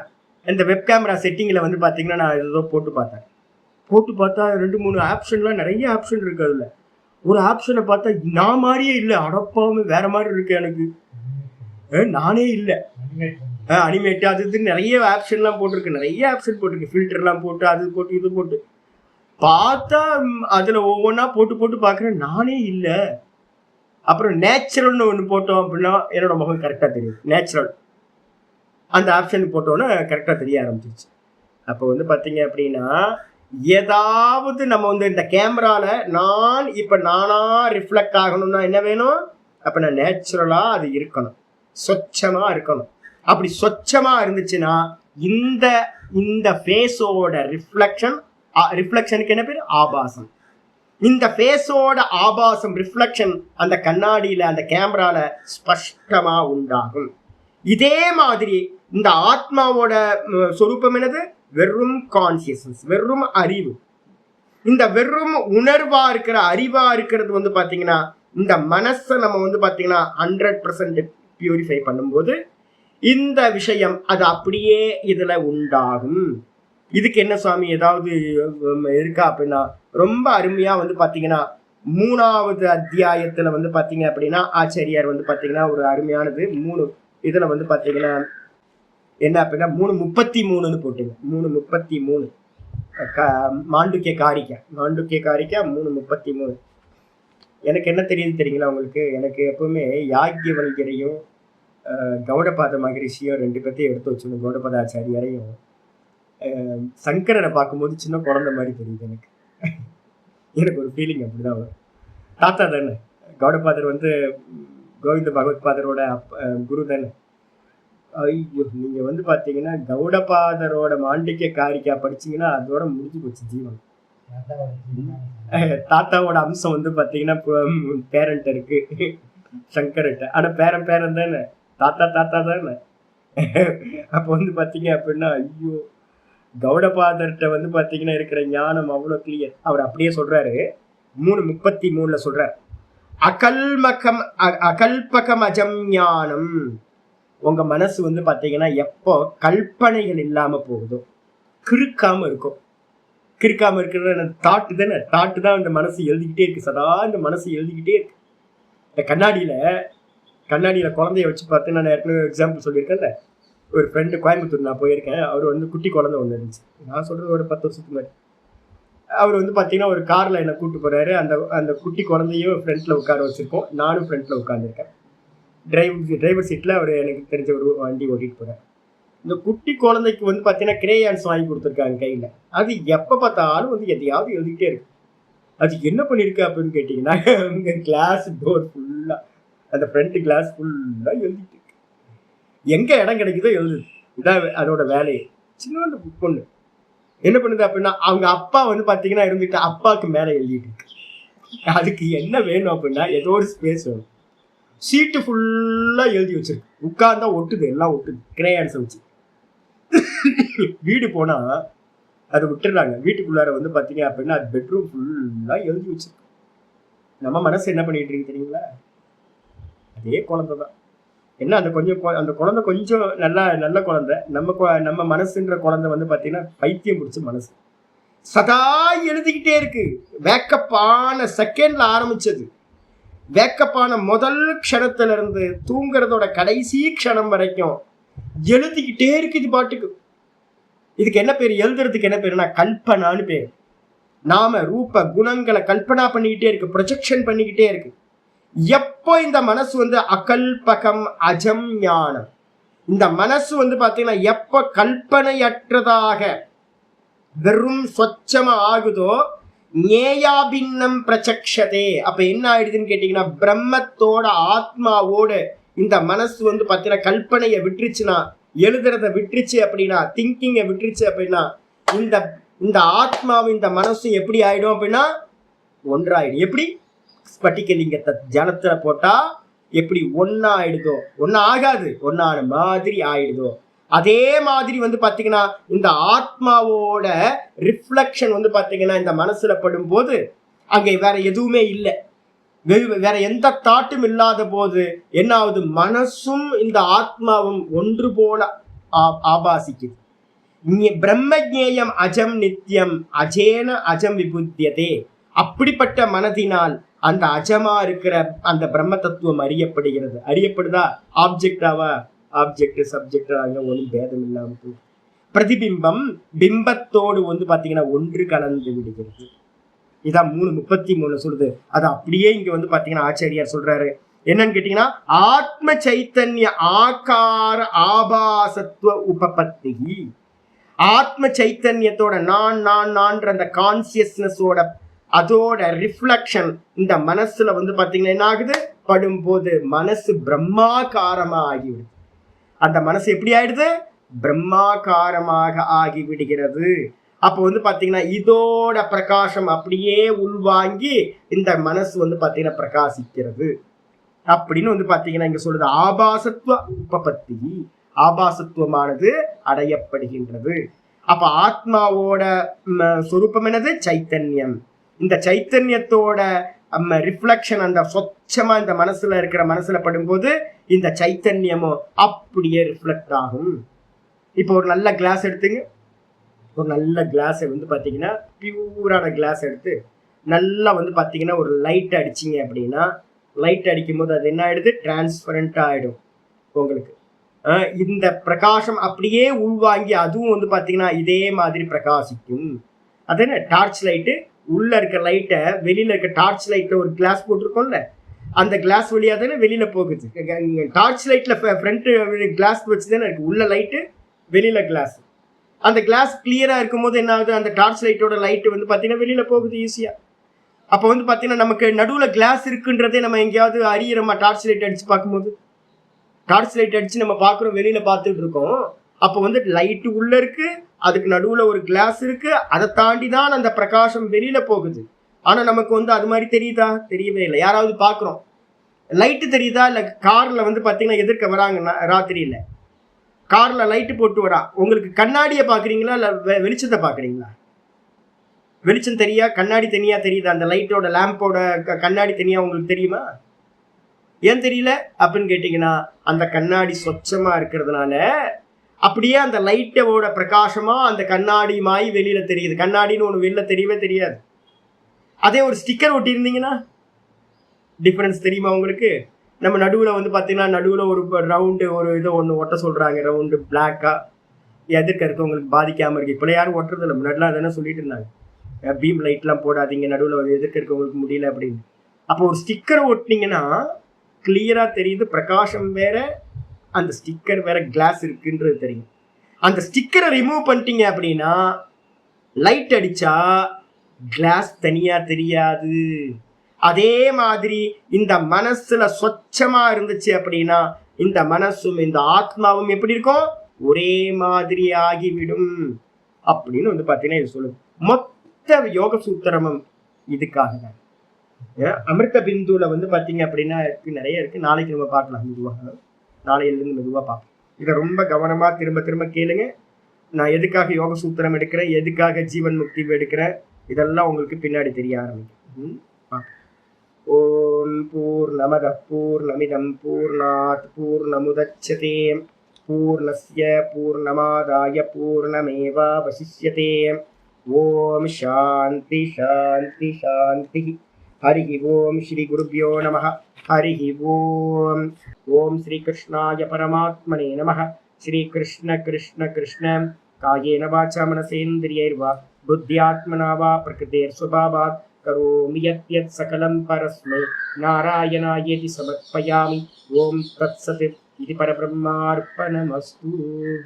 Narayana Narayana Narayana Narayana. First காரியம் என்ன பண்ணணும், ஆத்மாவை அறியணுன்ற ஆப்ஜெக்ட் பண்ணணுன்ற எண்ணத்தை விட்டுருங்க. ஆத்மாவை ஆப்ஜெக்ட் பண்ண முடியும். அந்த ஆத்மாவை ஆப்ஜெக்ட் பண்ணணுன்ற ஒரு எண்ணம் இருக்கிற வரைக்கும் உங்களுக்கு நிம்மதி கிடைக்கவே கிடைக்காது. எனக்கு வந்து பார்த்தீங்கன்னா எப்போ நிம்மதி கிடைச்சிது அப்படின்னா, சாந்தமாச்சு மனசு அப்படின்னா எப்படியாவது பண்ணணும். ஏன் அப்படின்னு கேட்டிங்கன்னா, நம்ம ஆப்ஜெக்ட் பண்ணுற வரைக்கும் தேடி அலைஞ்சிக்கிட்டே இருக்கும். நம்ம ஆப்ஜெக்ட் பண்ண முடியாது, நான் தான் அப்படின்னும் போது வேலை வந்து பார்த்தீங்கன்னா ஆல்மோஸ்ட் பாதி வேலை முடிஞ்சு. இப்போ என்ன பண்ணணுன்ற காரியத்தில் வந்து பார்த்தீங்கன்னா தெளிவு வந்துடும். இங்கே அங்கே ஓடி ஆடி அதை அடையலாம், இதை அடையலாம், இங்கே போகலாம், அங்கே போகலாம். எல்லா பிரவருத்தியும் வந்து பார்த்தீங்கன்னா ஆத்மா ஆப்ஜெக்ட் இல்லைன்றதுல முடிஞ்சு போச்சு. அதுக்கு அடுத்தது வந்து அதுக்கு ஃபார்ம் இல்லை அப்படின்னும் போது உங்களோட எக்ஸ்பீரியன்ஸ் எல்லாமே வந்து பார்த்தீங்கன்னா போய் ஃபால்ஸ். எல்லா எக்ஸ்பீரியன்ஸ் எவ்வளோ டிவைன் எக்ஸ்பீரியன்ஸாக இருந்தாலும், உங்களுக்கு காளியே வந்து பார்த்தீங்கன்னா காட்சி கொடுத்தாலும், சிவபெருமானே வந்து பார்த்தீங்கன்னா காட்சி கொடுத்தாலும் போயான்றது. ஏன் அப்படின்னு கேட்டிங்கன்னா அதுவும் இந்த மாயா பண்ணுற வேலை, அதுவும் ஒரு ப்ரொஜெக்ஷன், அதுவும் வாஸ்தவம் இல்லை, அது ஆத்மா இல்லை. அப்போ வந்து பார்த்தீங்கன்னா ஒரே ஒரு வேதாந்தத்தில் இருக்கிற கேனோபனிஷத்தில் இருக்கிறத வச்சுக்கணும். அறியப்பட்டதற்கெல்லாம் அது வேறானது. அறியப்படாத அந்த ஒன்றுமில்லைன்னு அறியப்படாமல் இருக்க அந்த காரணம் தூக்கத்தில் இருக்கிறதுல அதையும் காட்டிலும் மேலானது. அதான் அவித்யா. அவித்யாவை காட்டிலும் மேலானது. இதை மனசில் எப்பவுமே வச்சுங்க. அப்போ எந்த எக்ஸ்பீரியன்ஸ் வந்தாலும் என்ன பண்ணுங்க அப்படின்னு கேட்டிங்கன்னா, இது எக்ஸ்பீரியன்ஸ் வந்து போயிடும், வந்து போயிடும். வந்து போகாது எது இருக்கு? நான் ஆப்ஜெக்டா? நான் ஆப்ஜெக்ட் இல்லை. நான் வந்து நான்றதுக்கு ஏதாவது உங்களுக்கு ஃபார்ம் கிடைச்சது? அதாவது நான்றதுக்கு கொஞ்சம் யோசிச்சு பாருங்க. ஒரு ஃபார்ம் இருக்காது. நானுக்கு ஃபார்ம் இல்லை. பாடிக்கு ஃபார்ம் இருக்கு, மனசுக்கு ஃபார்ம் இருக்கு, எல்லாத்துக்கும் ஃபார்ம் இருக்கு. ஆனால் வந்து நானுக்கு வந்து பார்த்தீங்கன்னா ஃபார்ம் லெஸ்ஸாக இருக்குது. அப்போ ஆப்ஜெக்ட் இல்லை, அதுக்கப்புறம் வந்து பார்த்தீங்கன்னா ஃபார்ம் இல்லை. இந்த ரெண்டு மனசில் வச்சு எல்லாத்தையும் கேன்சல் பண்ணிகிட்டே போகிறேன். இவ்வளோதான், வேறு எதுவும் இல்லைங்க. பாப்பா, அறியோ சொல்லுங்கம்மா.